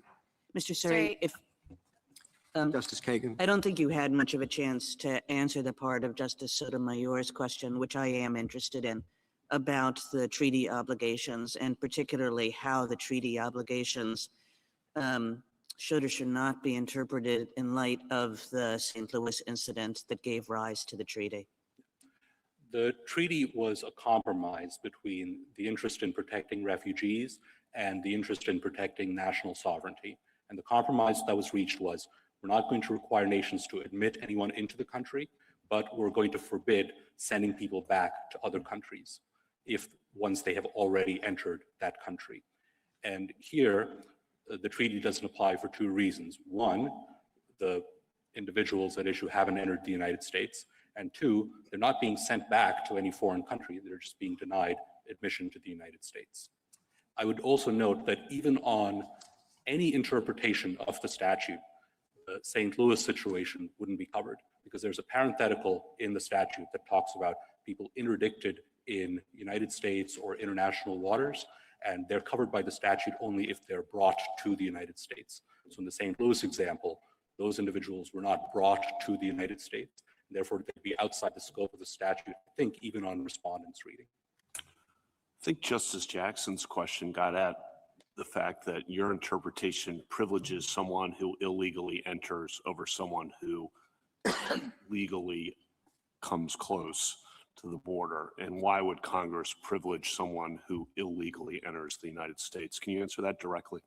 I think it's a bit unfair to say that we're privileging people who illegally enter, because people who legally enter are being treated better than people who illegally enter. I got that distinction. The distinction is between the illegal entrant and the person who lawfully gets very close and wants to follow the rules. That person is disadvantaged as compared on asylum as compared to the person who illegally enters. And the question, as I understood it, is why would Congress do that? So what's the answer? Two answers to that. The first is we would deny that the person is being privileged, because metering is not saying to the person, the polite asylum seeker, in Justice Jackson's words, you can never enter the United States and your only option is to enter illegally. It's saying our port is at capacity today, try again some other day, and that time when that person comes in, that person could come in legally. The second answer is that Congress could reasonably determine that the United States has greater responsibilities to aliens in the United States than to aliens in Mexico. That's how sovereignty is divided among nations in the world. And whether you got here legally or illegally, Congress could say we have greater responsibilities once you're within our borders. More generally, or separately, I guess, what is the problem? What was the problem that was trying to be solved here when this policy was put in place? The policy was put in place in 2016 when ports, which might have a capacity of something like 50 or 100 people, holding capacity of 50 to 100 people, were facing lines of aliens far larger than that. And those individuals were demanding entry at that particular time, and ports were overwhelmed. Sometimes they didn't have enough food to feed people arriving in the United States. Sometimes they didn't have beds in which they could sleep. They didn't have places where they could hold them. So it was necessary for the ports to say, sorry, we're at capacity, try again some other time. And I think respondents' position is that that is categorically illegal in any circumstances, because it always violates the asylum statute and the inspection statute to say we're full right now. That's not quite what they're saying. It's certainly not what the circuit court said.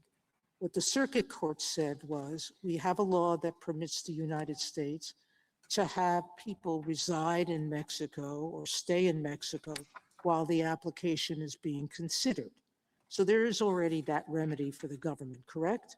There is a contiguous territory return provision, but Exactly. And what the circuit said is, it's okay for you to say, stay somewhere else while we process this. What you can't do is do what the statute doesn't permit you to do, which is not to inspect me at all. The circuit said you can make a list of people and have a rational basis to tell them to come back in a particular time. But instead, what you were doing was saying, you alien, we're not going to even consider your application. We're not going to take your number. We're not going to do anything. We're just going to turn you back. We're going to be the ship on the MS Lewis and ship you back to be killed wherever you end up. And that's what the statute doesn't permit. Now, you mentioned— and I answered that. Yes. That's an argument that Sale was wrongly decided, because that's exactly what the United States was doing in Sale, shipping people back to Haiti. No, because Sale made very clear that the UN obligation is, if you're a refugee who's arriving at the port of entry, if you're knocking on the door and I'm staring you in the face, you have an obligation to at least listen to my application. And you can tell me to wait, you can put me in a safer place to wait, you can do a bunch of different things. What you can't do is just turn me back from the border. And the second answer is, we're not shipping people back to Haiti or whichever country the person might be No, coming you're just from. telling them walk back. We're So not they telling can, them anything. the people on the St. Louis could have swam back. They happened to be on a boat, but that's what we did. They were off the coast of Florida and we didn't let them dock. We didn't let them dock and take and interview them at all. We didn't consider whether they were being persecuted. And the majority of those people were shipped back or had to go back from where they came and were killed. That's what we're doing here, isn't it? Like the court in Sale, I do not deny the moral weight of claims made by refugees, but that is not the question before the court. So tell me, Could I, would you complete your answer?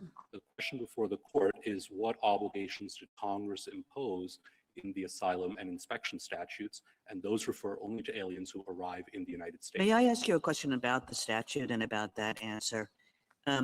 You know, I totally get that if you just look at the language who arrives in the United States, it sort of suggests, well, you have to be in the United States. So totally get that. It does seem to me that this statute, you don't have to be a superfluity hawk to think that this statute has a massive superfluity argument, problem. Because the way you're understanding that second phrase, the statute ends up saying essentially any alien who was in the United States or who was in the United States. So what led to that kind of superfluity in this statute, and how are we to understand it? It really, if you just sort of, it can't mean that, so the in the United States must mean something else. I agree that the arrives category is a subset of the present category, but there are a few different reasons why Congress might have mentioned that subset, the same way it mentions subsets in other statutes that refer, for example, to money or property. One reason is that the arrives category is subject to special rules that other applicants for admission are not subject to.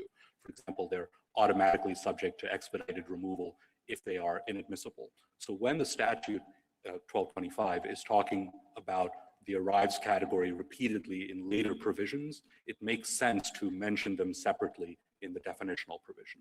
The second reason is that immigration law has historically drawn a distinction between deportation proceedings for people in the interior of the United States and exclusion proceedings for people who've just arrived in the country.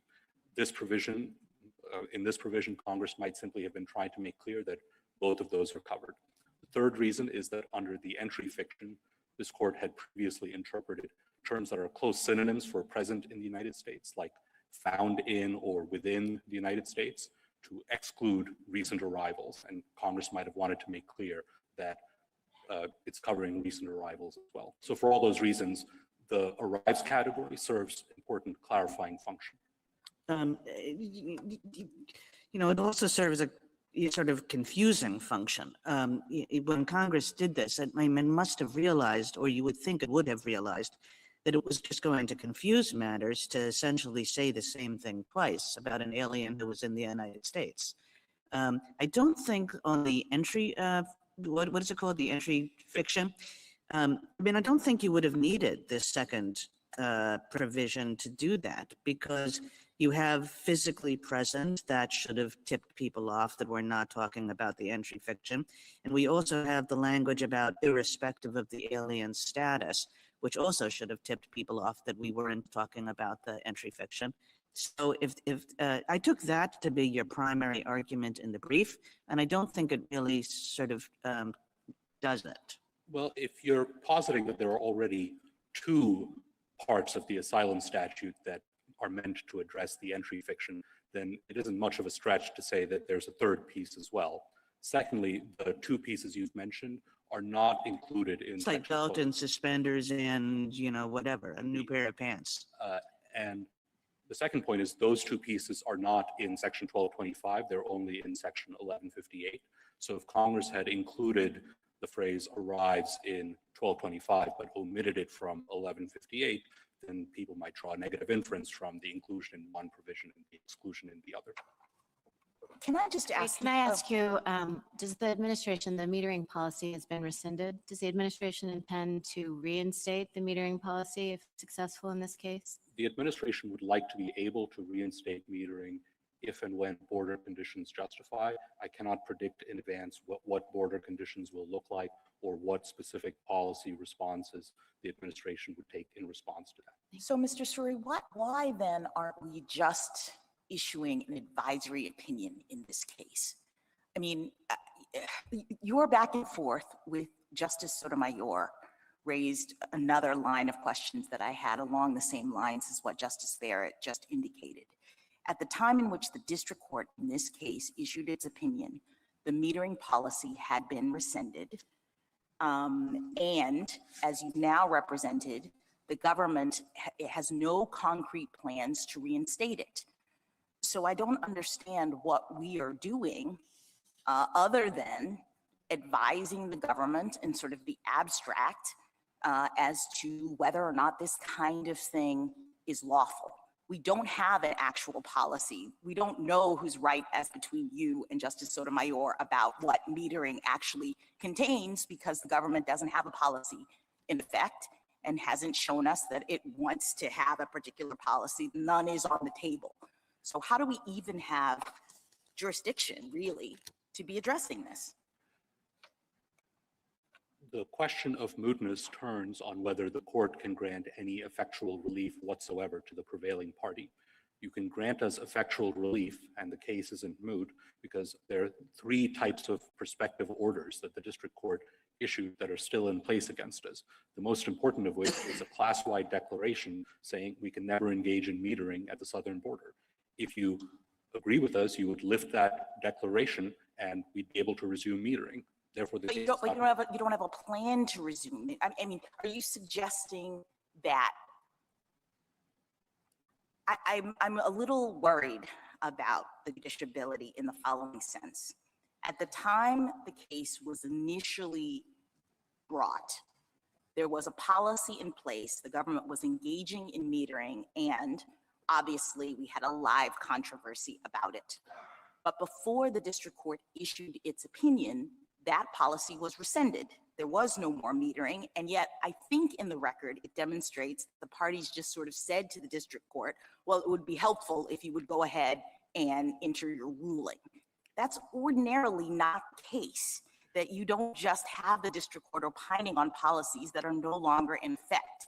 So I appreciate that the district court did, and so you would like to get rid of the order, but why wouldn't the right remedy be to just vacate the order rather than having us speak to the merits of it in this way?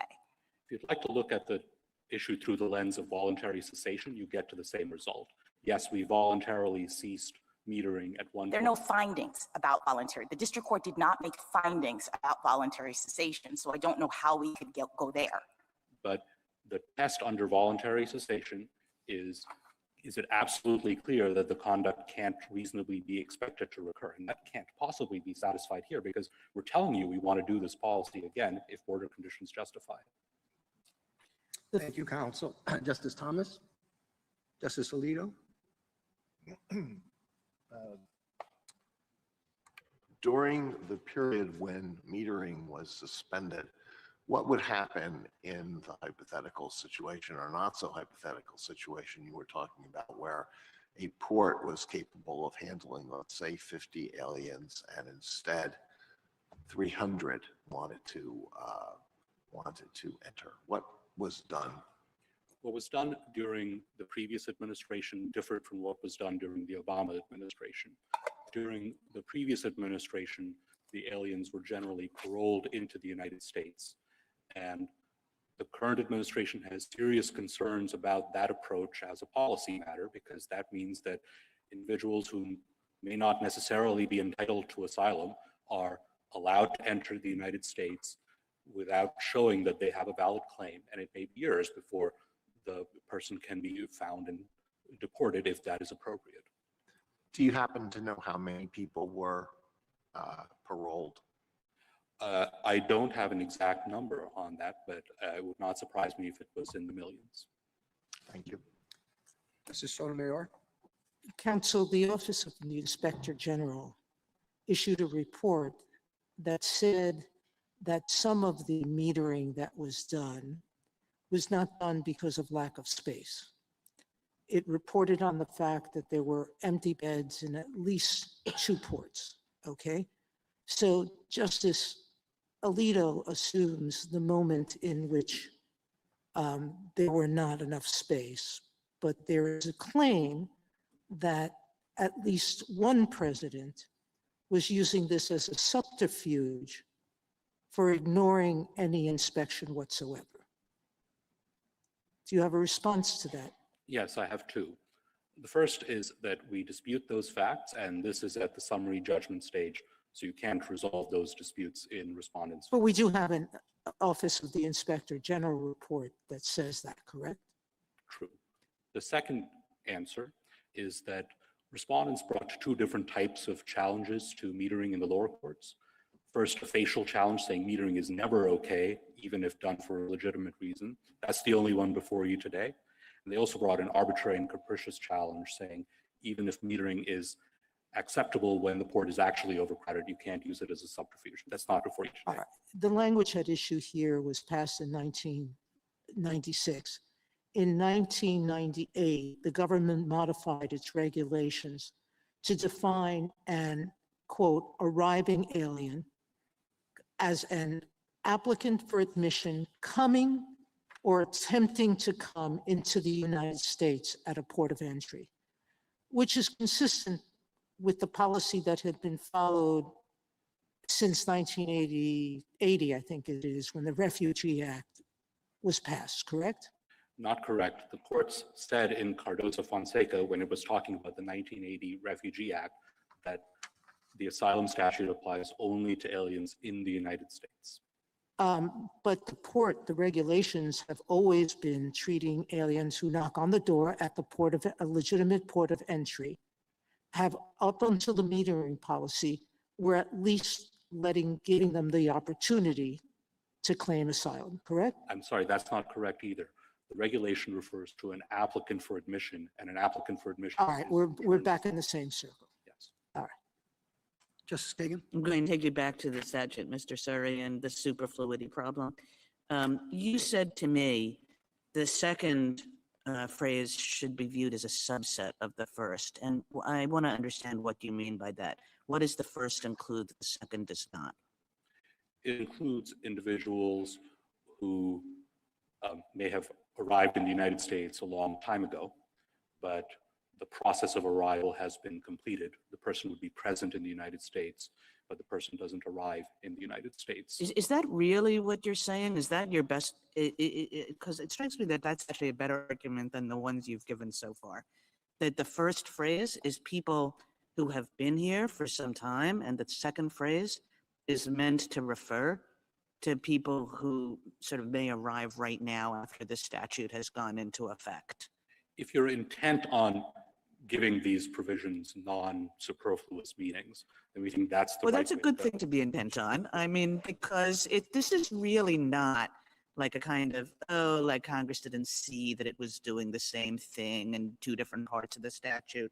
I mean, these phrases are like right next to each other, and they must have meant, if you're right about what arrives in mean, I'm looking for a theory as to how that doesn't repeat what the first phrase does. It's a subset, but that's different from saying that it has a completely different meaning and Okay. includes people who You don't know, fit in the I first got category. that, but you're essentially saying that the second phrase is a subset that's meant to respond to the fact that they've just put in a provision for expedited removal, which focuses on the same group of arriving people, Correct. right?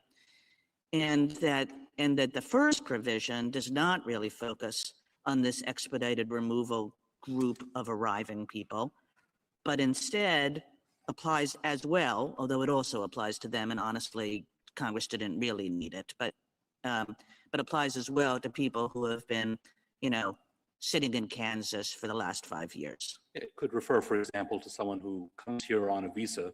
The visa expires, but conditions in his home country have changed while he's been in the United States. And so now he wants to apply for asylum.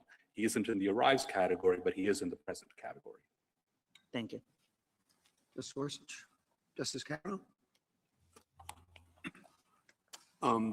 Is it lawful to impose the metering policy for the government to do that, even if a port is not overwhelmed?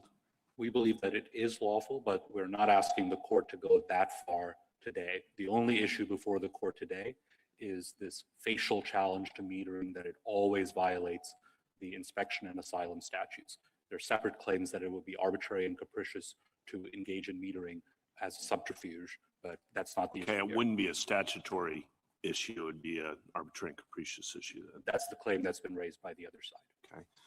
Okay. And you make an argument, this is a relatively minor point, but it's in your brief and I didn't agree with it, so I'm going to bring it up, which is page 25. You say that because it's in a parenthetical, it's different than if it had been separated by commas or dashes. Do you really mean that?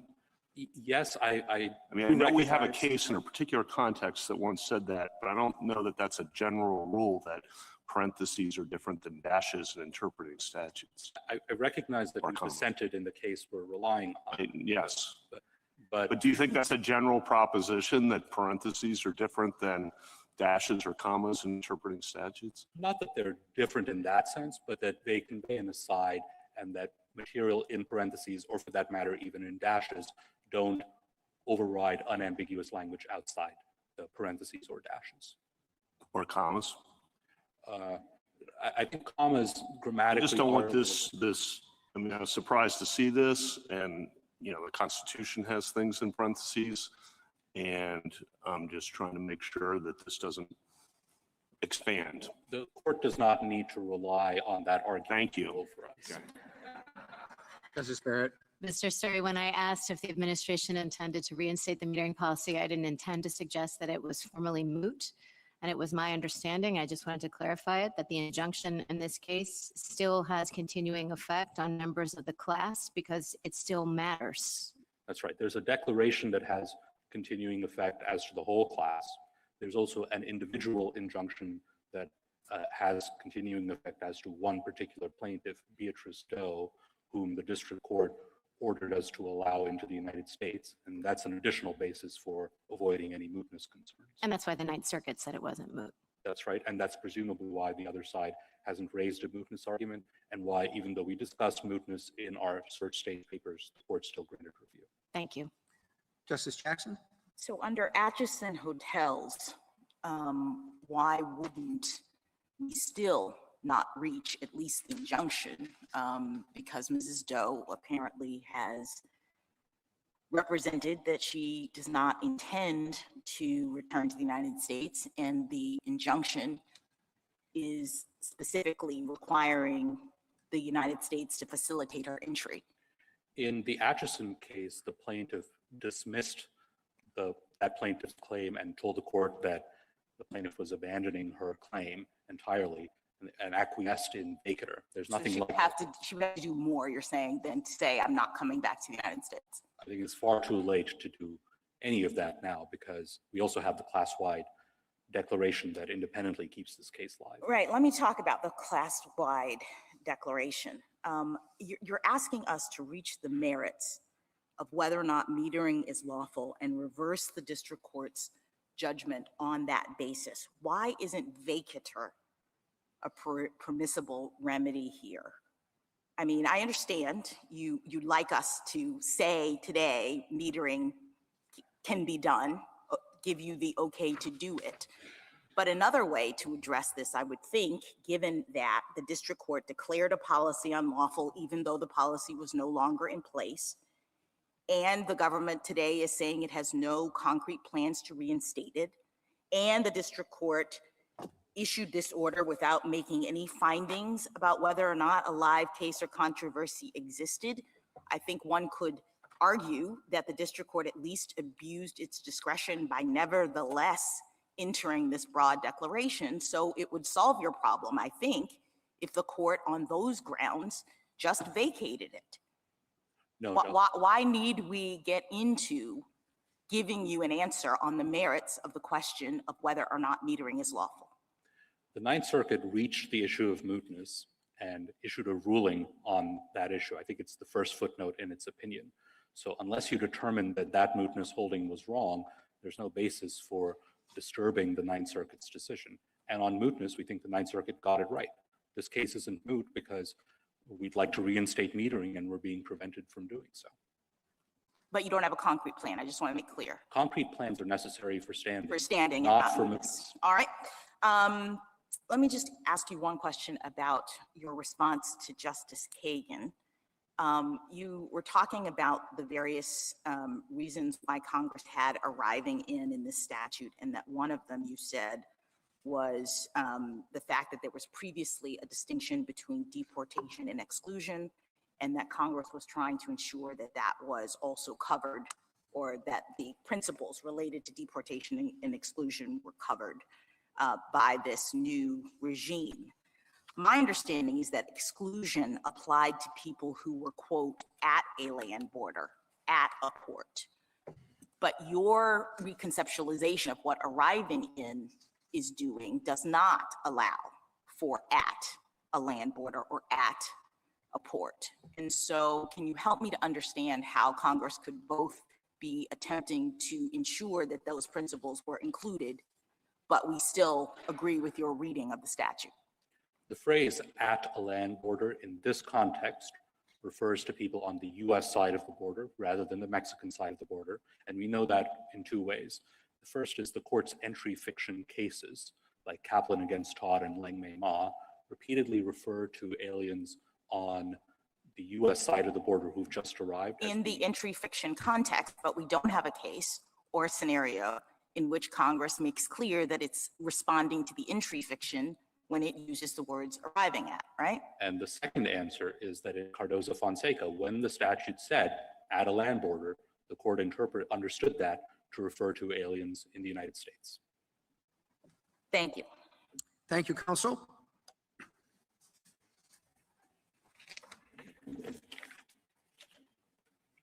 Ms. Corcoran? Mr. Chief Justice, and may it please the court. In the 1980 Refugee Act, Congress established a statutory process for non-citizens fleeing persecution to seek protection in the United States. Congress designed the scheme to track the United States treaty obligation not to refile refugees to territories where their life or freedom would be threatened. Because refoulement includes, to quote Sale, defensive acts of resistance or exclusion at the border, the act requires immigration officers to process claims not only for non-citizens already present in the country, but also for those arriving at ports and elsewhere along the border. For decades, port officers followed the statutory procedures designated by Congress for inspecting and processing arriving asylum seekers. It was not until 2016 that the government asserted for the first time that it can wholly avoid these mandatory duties simply by blocking asylum seekers just as they are about to step over the port threshold. Petitioner's theory of the statutory text isolates the word in at the expense of making the rest of the statute nonsensical. By petitioner's account, the phrase arrives in the United States has no meaning not already covered by present in the United States. Arrives means already arrived, and amendments that Congress intended to encourage non-citizens to lawfully seek admission, in fact, did the opposite, permitting border officers to effectively eliminate access to asylum at ports. Petitioner's position is also at odds with the original public meaning of the provisions, reflected in the government's longstanding inspection practices at the time of IIRA's enactment, and in the government's own regulations, which have recognized for nearly 30 years that the Act's inspection and processing duties apply to non-citizens, quote, coming or attempting to come into the United States at a port of entry. As this court observed in Thoracicum, Congress carefully crafted our asylum system to ensure that the United States lives up to its ideals and its treaty obligations towards non-citizens fleeing persecution. The turn-back policy flouted both, and the Ninth Circuit was correct to deem it a withholding of the government's statutory mandates. I welcome the court's questions. How would you distinguish this case from Sale? Yeah, this case is distinguishable from Sale in a number of ways. One, Sale involved the withholding provision alone. It didn't involve the statutory mandates that are issued here in 1225, the inspection and processing mandates. So here we have a 7061 claim about whether the government has withheld compliance with those mandates. Sale is also different from an extraterritoriality and a treaty perspective because it involved interdiction outside of the jurisdiction of the United States, so it raises a host of questions that aren't raised here.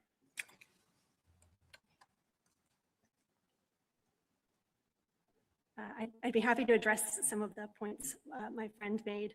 Could you address 1157? Yes, so 1157 is the refugee program. My friend takes the position that we have collapsed the distinction between the two.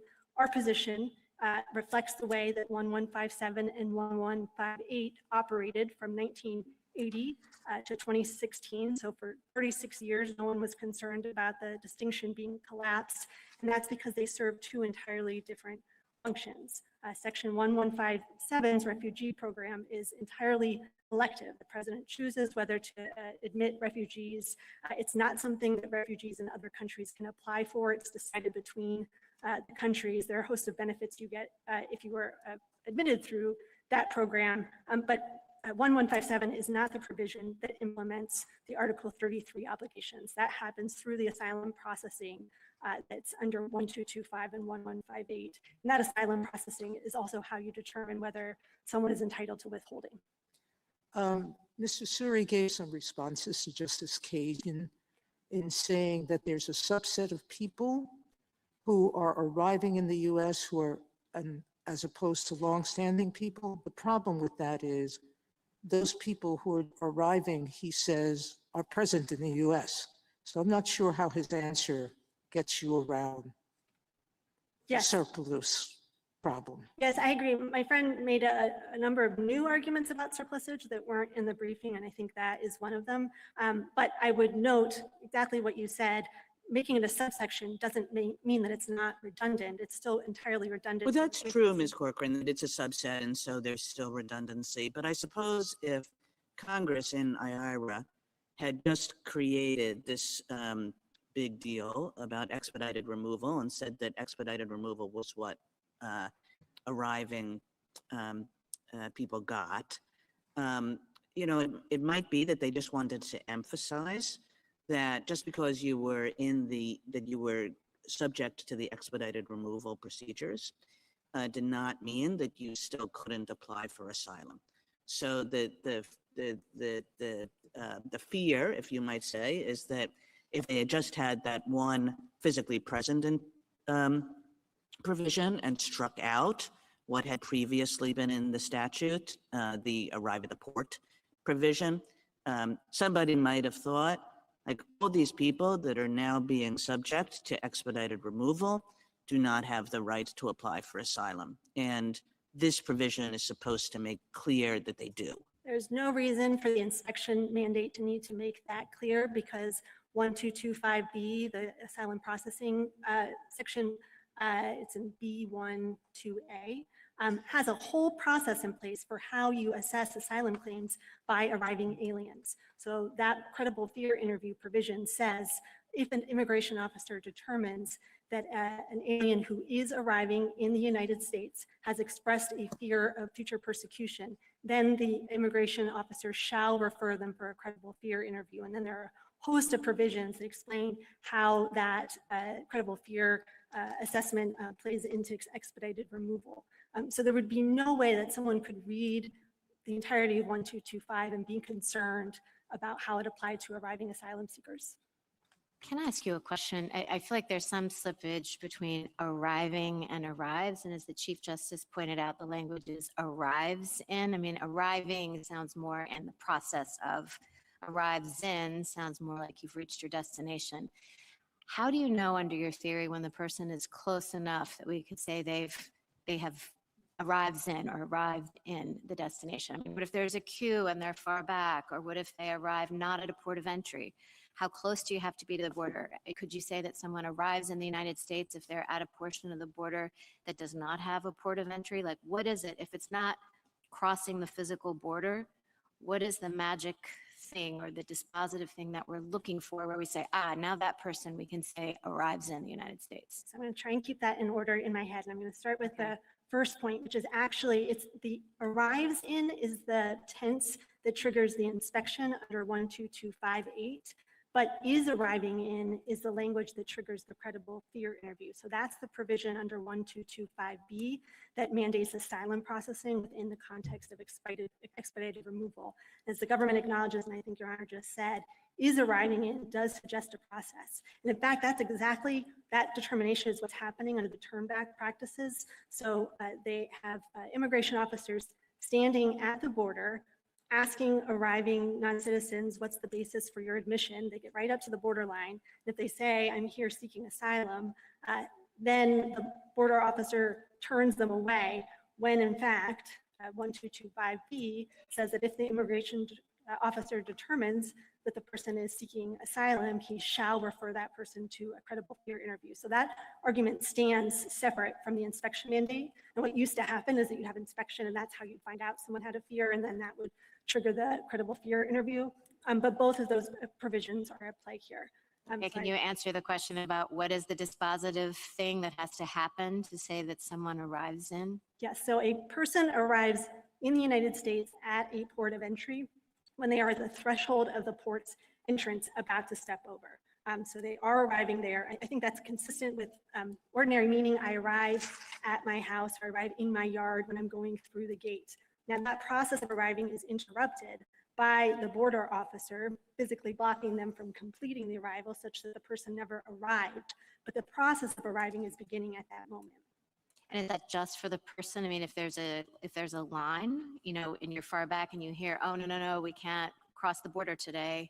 Have they arrived in and been turned away, or is it only the person initially told? And how could it be something different if you arrive at a port of entry versus if you cross the border or you arrive on the other side of the border, Mexican side of the border, but say cross into Texas or try to cross into Texas where there's not a port of entry? Yeah, so to start with the hypothetical where you have a line, I think that our position is not that arrives in the United States is doing no work at all.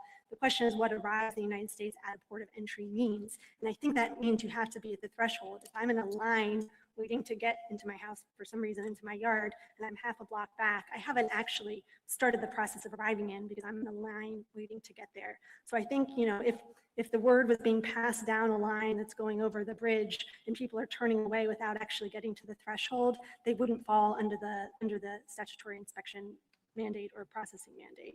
The second question I think has to do with how arrival looks between ports. As a practical matter, the borderline isn't generally delineated in a way between ports that would allow for this kind of discernment about have you reached the threshold. Doesn't the statute say whether or not at a port of Yes, entry? yes. So I was going to get to that part next. So we take out at the port of entry when we're talking between ports. And the question is, what does it mean to arrive in the United States? I think you would have to be at a place where you could in fact cross. So if you got up to, let's assume it's a place on the border where there is an actual line, identifiable line, I would say the same analysis applies, right? Have you made it to the threshold and you're about to step over? So anybody at the water's edge of the Rio Grande on the Mexican side has arrived in? No, the border is halfway through the Okay, water. all right, so they've got one step short of halfway through. They've arrived, but somebody who's on the water's edge has not arrived. Yeah, I think that's right. So you're looking at being at the threshold of when you're going to And cross. so the somebody who's at the fence has arrived in, but somebody a step away from the fence has not arrived in? Well, so the fence, if we're talking about the border wall, Yeah. that is, the border wall is entirely on the interior. So in fact, anyone who gets to the border wall They're already is in. also physically present. So in the United anybody who's States. arrived at the fence is in. Yes, but that's just a matter of geography that they're already present. To take the hypothetical though, what if there was a Fence border along the wall line, yeah. exactly on the Yeah. borderline? There, the analogy that I think of is a stadium. So I'm arriving at a stadium when I'm at the entrance going through the turnstile. I probably wouldn't describe myself as arriving in the stadium if I'm still on the perimeter making my way to a place where I can enter. So I don't think So if someone they're who's at the top of the wall, they're in, but if they're at the bottom of the wall, they're out. Oh, so now they've climbed. Yeah. Um, No, I'm just trying to understand what it means. yeah, so I We're suppose. going to get these, Yeah. we're going to get, as soon as we decide what it means, we're going to get Well, cases. so as a practical matter, that's not going to be a concern because the wall is in fact within I the understand. perimeter. A hypothetical wall that was on the line and a person had kind of gotten to the top and was about to fall over, I guess, would Yeah, potentially the be end. thriving. It would be How come somebody who's in the line isn't in? I mean, if the whole point is to make sure that people who are attempting to get into the country have the opportunity to file asylum claims, and they've made it all the way, why does it matter he's second in line? I think that's just a function of arriving in. or So is the whole arriving- debate boils down to the one person who's at the port, the one person who's at the front of the line. Yeah, and I think that's because, I think it's important. So to the rest of the remember- case, you agree with the government on? No, And everybody else in the line, everybody else who's being metered doesn't have an asylum claim, just the person who's, they have an asylum claim, they have to get up to the border to present it. Now, I think maybe the question is if the government was stopping people from getting physically to the line, because if you're waiting in line and you just decide to abandon waiting and you don't actually make it to the no. threshold. These people want to make these claims. They're there. Right. And so they're if being they- metered and they're told, no, not today. And you're saying the person who's made it up to the inspection officer gets to make that claim, and everybody else who's been waiting there maybe for hours or days doesn't. Well, they just then, once they get up there, can make the claim. But they That's have to when it get fails. up there. Yeah. Yeah, but there's no reason to think they wouldn't be able to do that. And I think it's important to remember that from 1917 to 2016, 99 years, there was not a single example of a turn back. So what was happening is people would come through the port. At that point, when they were in the port, they would be inspected and processing would happen. So it's an unusual scenario we have here where we have the officer standing there and turning people back. And now we have these expedited removal processes at the border. Yes. So many of them are not getting in at all, but they're coming to the line and they're at least being questioned and permitted to make claim. Under the expedited, if they were being applied the way they're I supposed think to. your point that you're making is the statute's very clear that anyone in the US, now the other side says a foot, I don't know why the foot is magical. I could put my hand through or my nose through, I don't know.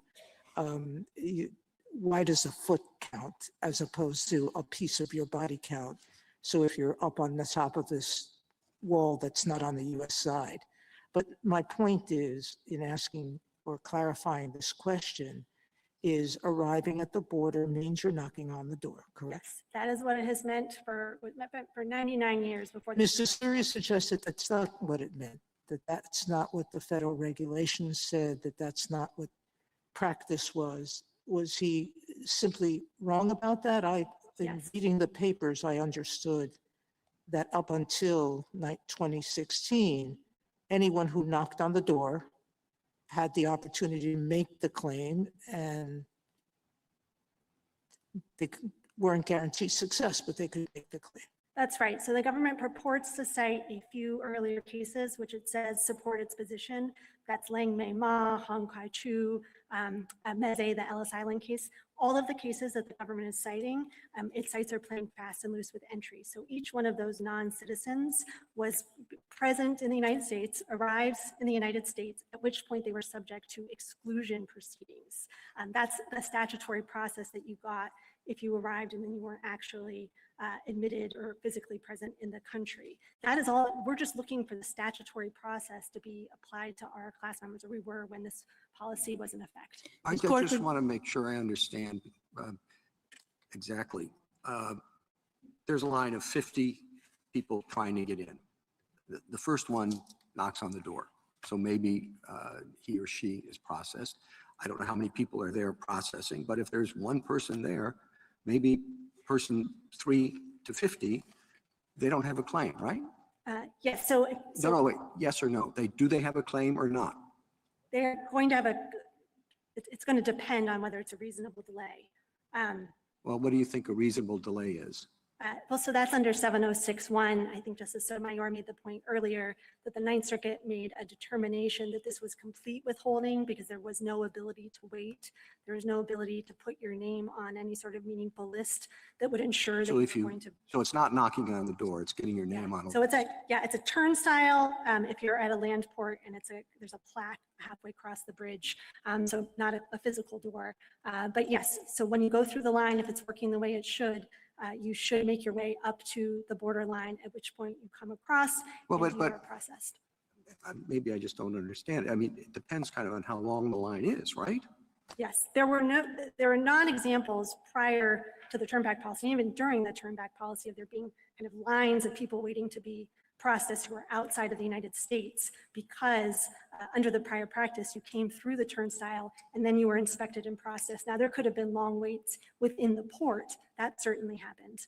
And that would have been subject to kind of a reasonable delay analysis. But this idea of kind of lines and people piling up on the Mexican side of the border didn't happen until the turn back policy was put in place. And you got this bottleneck of people waiting on that side. No, I understand that, but I'm still struggling with the chief's question. And we do have situations where there are lines. And I had thought you'd said to me and Justice Sotomayor or others that the first person at the turnstile with the inspection officer has arrived, but people further back in the line haven't. And now I thought I heard a different answer to the Chief Justice. And I'm just wondering, I really do, whatever you think it is, I want to know what it is. I think I was skipping ahead when I answered the Chief's question to kind of the nature of the 706(1) claim and the difference between withholding. I'm just curious what arrives in means. Arrives in means you reach the threshold. I didn't mean to create confusion about that when I was Okay, so it's the person at the turnstile, it's the person halfway through the Rio Grande, not somebody 2 people back, not one person back, not one person who can't reach across the halfway point of the Rio Grande, none of that. Yeah, you have to reach the threshold in order to be subject to the 1225 mandates for inspection. So how does that fit, Ms. Corcoran, with 1225B1A(i), which says if an immigration officer determines that an alien who's arriving in the United States is inadmissible, the officer shall order the alien removed from the United States. Now, to me, that suggests not you remove somebody from the United States when they already have crossed the threshold, not when they are knocking at the door. So that suggests to me that arriving in suggests that they've already crossed. So it's a process of arrival. So the person is arriving in when they're about to step over the threshold. And again, I would go to the plain meaning and I think about kind of being at a house or a yard. My husband called and said, "Are you arriving at the house?" as I'm walking through the door. And I said, "No." That would be a strange answer to give him. The ordinary meaning is, yes, I'm. Well, but if it's arriving in, the officer shall order the alien removed from the United States. That seems to suggest that your view of plain meaning, whether it is plain or not, is not the statutory meaning.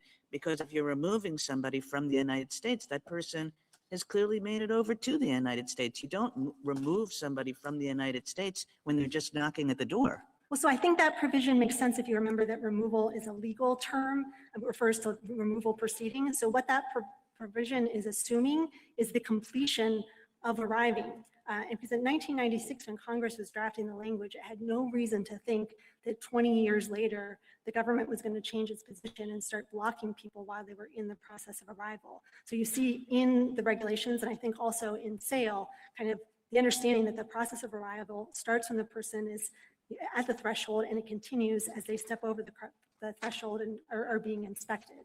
So I don't think there's an inconsistency there. So to clarify, when the person is arriving at the threshold, the process of inspection, you say, kicks in based on their arrival. And that process could take place on US soil, presumably without metering. The inspectors are on the US side, and so they're asking and they're investigating, and the person is in the US at that point. But the obligation to do that kind of inspection, I think you're saying, kicks in based on the person's arrival. Yes, that's exactly right. And it makes sense when you remember that that is how it had worked from 1917 to 1996 when Congress was amending the provisions in IRS. Can you It will speak a be little? interesting. It'll be interesting to read the actual transcript of the oral argument, because I believe that both you and Justice Sotomayor and Justice Jackson on several occasions have used the phrase arriving at. I think you said you arrived at your house, but that's not the term that is in the statute. Do you think there is no difference between arriving at a location and arriving in the location? Yes, thank you for the opportunity to clarify. So we have in the United States at a port of entry. I can explain the amendment history on how we ended up with the prepositional phrases in that order. But I think that my first order answer is in is just how you describe being in a region. You wouldn't say at the United States, you would say in the United States. I am arriving in Baltimore when I'm on the train as it's coming in. I am at Penn Station when I'm in New York. So that's the difference in prepositional phrases, which even if it doesn't completely answer the question, does give you some pause to say, well, maybe in isn't doing the work that the government is suggesting here because it has to do with kind of the natural way that we talk. But the way we ended up with that order of the prepositional phrases is that Well, I'm not quite sure I understand that. So there's been talk about knocking at the door. Do you think someone who comes to the front door of a house and knocks at the door has arrived in the house? The person may have arrived at the house. No, but that's past tense. Are they arriving in the house? Does a person arrive in the house when the person is not in the house and is knocking at the door, asking to be admitted to the house? Yes, I think here the door is open. The officer is standing on the other side of the threshold. The person gets there and is ready to take the step over, right? The officers and the asylum seekers here were toe to toe. This is happening right at the line, and they're about to step over. They are arriving present tense. Once they're inside, they've arrived past tense, but we know that Congress used the present tense here. Well, it does make, I gather you think it makes a difference. Whether there's a door or a turnstile, you have to be there. If you're at the end of a long line, you're not there. You haven't arrived at the turnstile. Yes. Okay, so then does it matter how many people are processing the arrivals? I mean, how quickly the line's going to move? I mean, it strikes me as a very significant factual question. In other words, it's not, if you're at the end of the line, you're not covered by the requirement to process. Is that right? Yes. So once you get to the, you have to arrive, and that's just the nature of the language that Congress used. However, if the government was complying with the inspection and processing mandate, people would be going right through the turnstile. There is no stopping or processing that happens at the turnstile under the prior practice. A person goes through, and at that point, so you don't even have to knock. No, there was no knocking. You went through. There was no immigration officer who was stopping you. You're going straight through the open door. You are now in the inspection area. You're in the port. And at that point, there would be perhaps a delay of processing for the reason you say. That delay would be subject to 7061, unreasonable delay. Here we had a complete withholding. But I think maybe where we're getting stuck is kind of the idea that processing is happening at the border. That only happens under the turnback policy. That's the only situation in which you're going to have immigration officers interacting with asylum seekers on the other side of the border. So historically, if you were at the end of the line, you still went through. There was no line. People just. Right, there it was a no constant- line. Yes. This only became an issue, is what you're saying. And so the arrives in wouldn't have had the significance in 1996, is what you're, based on a historical practice. And now we're trying to figure out what it means when there's a new practice not envisioned by Congress. Yes, that's right. And if I could go back to something you said earlier, which is the logic or the logical problem the government has with treating this kind of the change in language as if it suddenly substantially narrowed access to asylum at the ports. Not only is that illogical, but it defies the express purpose that the text was seeking to achieve, to quote Justice Scalia.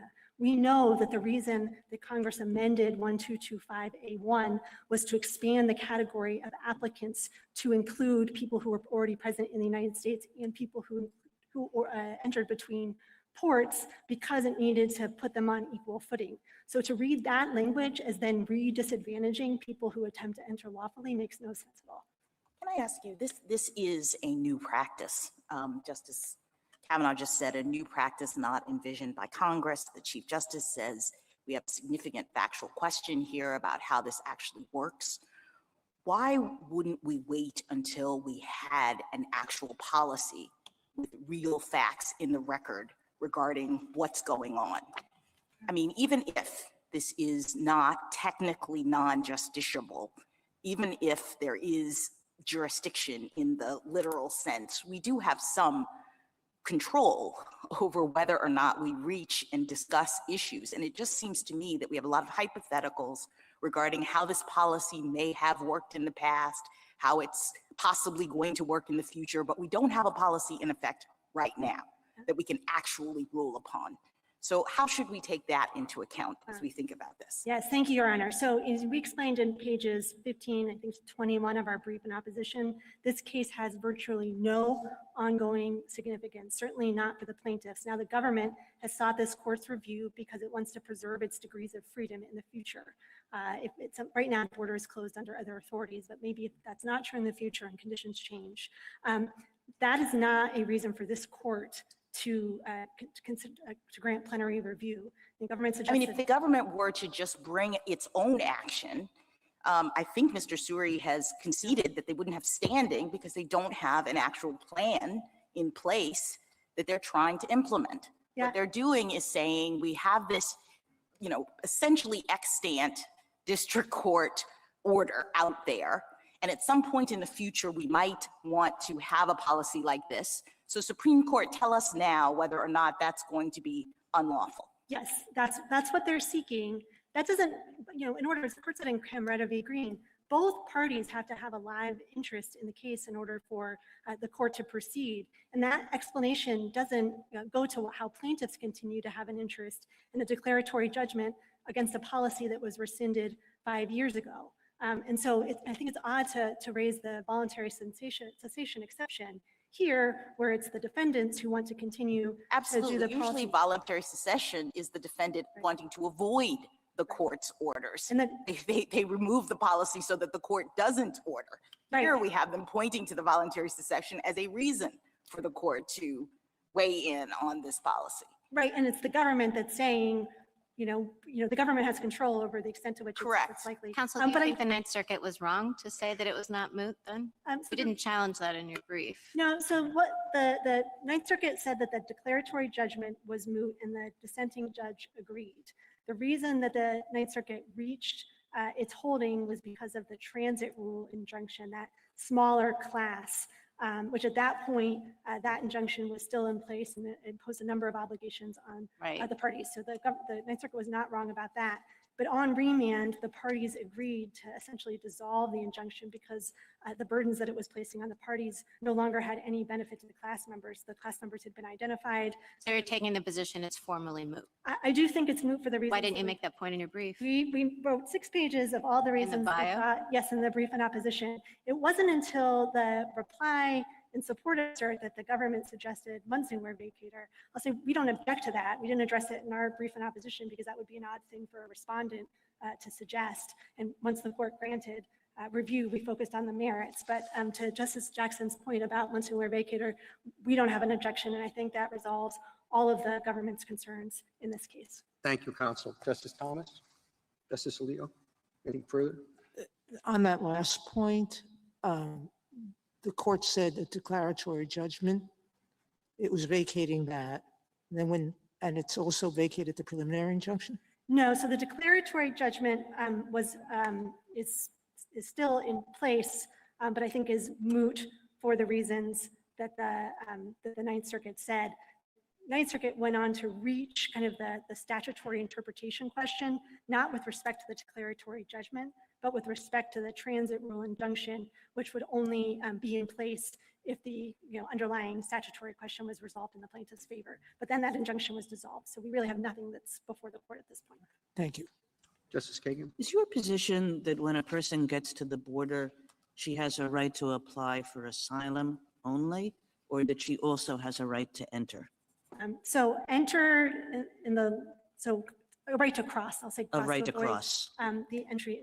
So I think the right to cross is tied up in the inspection and processing mandates that are on the government. So we have a 706(1) claim here. It's based on ministerial duties that attach to the government under these circumstances. And if the United States figured out a way to do its various things that it has to do without having the person cross, would that be sufficient?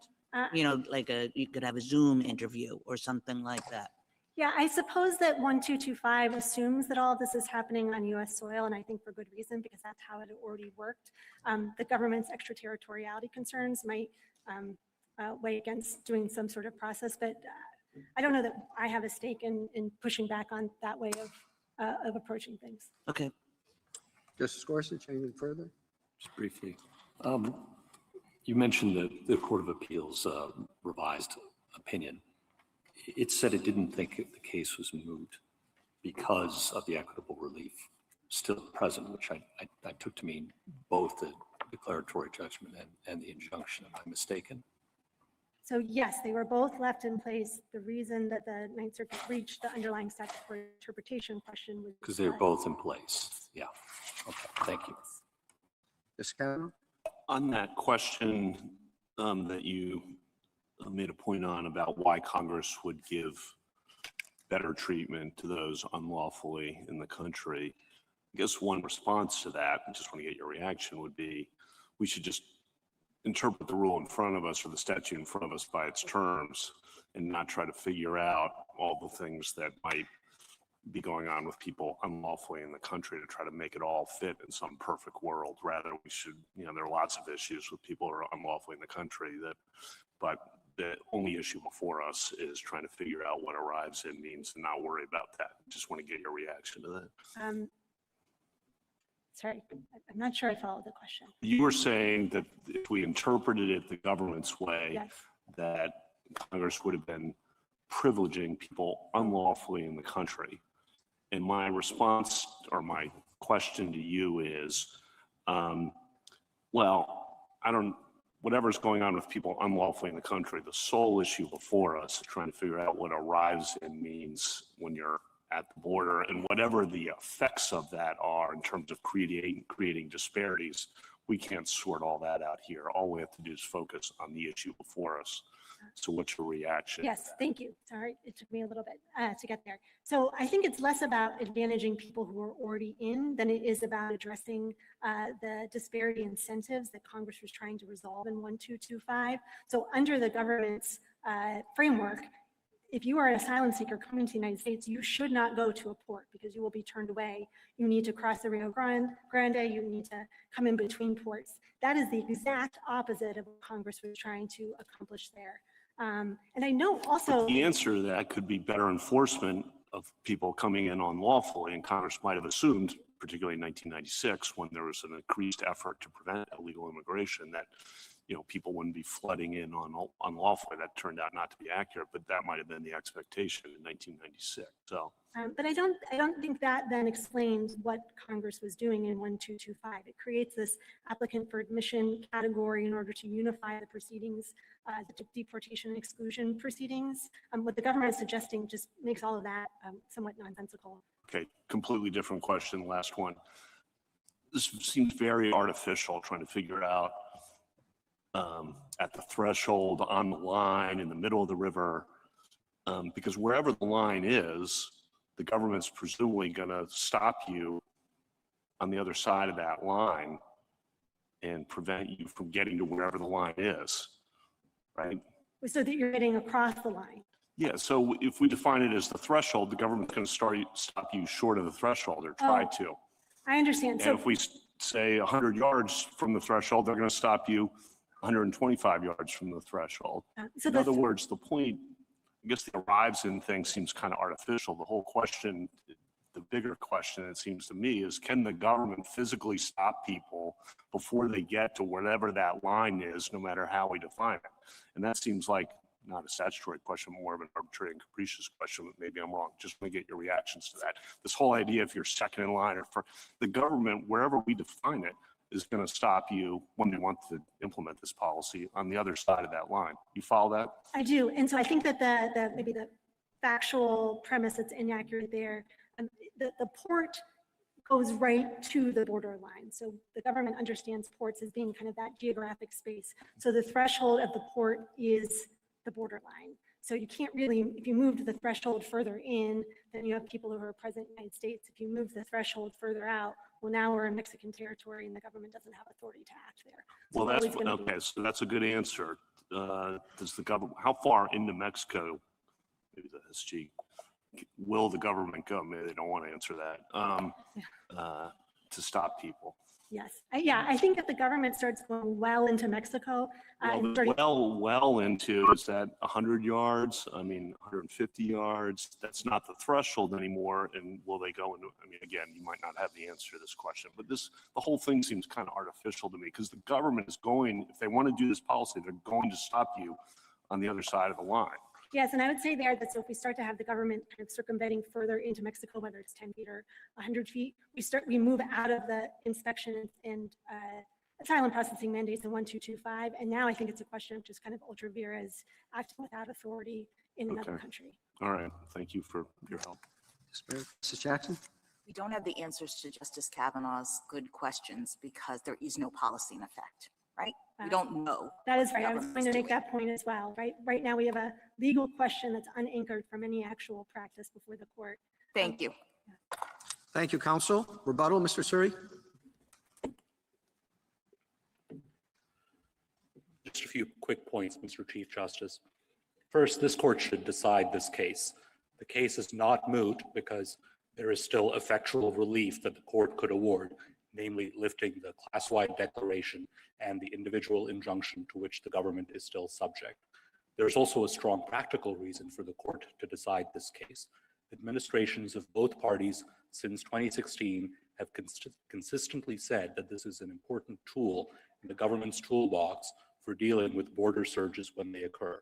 I can't predict when the next border surge occurs, but I can say that when it does occur, this is a tool that DHS would want in its toolbox. It's not something the court should leave to future uncertainty. We've been faulted here for not having a specific policy in place, but that's not really fair to us. There's a class-wide declaratory judgment saying that this practice is unlawful, and I think the government should not be faulted for conforming its current conduct to what a court has declared to be the law. Once that declaratory judgment is lifted, we'll take appropriate steps at that time. Second, the text of the statute should control the court's decision, and that text is arrives in the United States.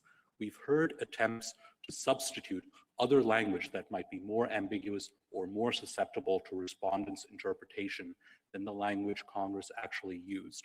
For example, we've heard many references to arriving in the United States, but the specific language at issue here is arrives, not arriving. Further, as Justice Kagan correctly pointed out, there's a separate provision of Section 1225 that says that arriving aliens can be removed from the United States in certain circumstances. And that suggests that even the arriving category is limited to aliens who've already crossed the border. Even if you think that there is some ambiguity in the term arriving, though, the correct approach is to use the clarity of arrives to resolve the ambiguity in arriving. You shouldn't use the ambiguity potentially in arriving as an excuse to ignore the clear word arrives. Similarly, we've heard attempts to replace arrives in the United States with arrives at a land border or arrives at the threshold or knocks on the door. None of those terms are the terms Congress actually used in the statute. Moreover, even when a previous version of the statute said arrives at a land border, this court still interpreted that to refer to aliens in the United States. We've relatedly heard a suggestion that the alien arrives at the port of entry because the port goes right up to the border. We don't think that's accurate. Entrance to the port might be something like a quarter mile from the border. So even if you think the question is whether the person arrives at the port, the person hasn't arrived at the port. More importantly, the real question is whether the person arrives in the United States. Finally, respondents' position raises serious line drawing problems. It's not clear from their position whether you have to be at the front of the line, the back of the line, or the middle of the line. It's not clear whether they're distinguishing between someone who is stopped by a border officer versus someone who is stopped by the Rio Grande versus someone who is stopped by the border wall versus someone who is stopped by Mexican authorities working in concert with the United States, which is something that could happen in response to Justice Kavanaugh's question. I don't think we'd ourselves go into Mexico, but we could cooperate with Mexican authorities to stop people from reaching the border of the United States. Our position avoids all of those line drawing problems because Congress drew a clear line here. It said that if you're outside the United States, you can apply for refugee admission under Section 1157. If you're in the United States, whether you've been here for a long time or you've just arrived, you can apply for asylum. The court should respect the line that Congress drew. Thank you, counsel. Case is submitted.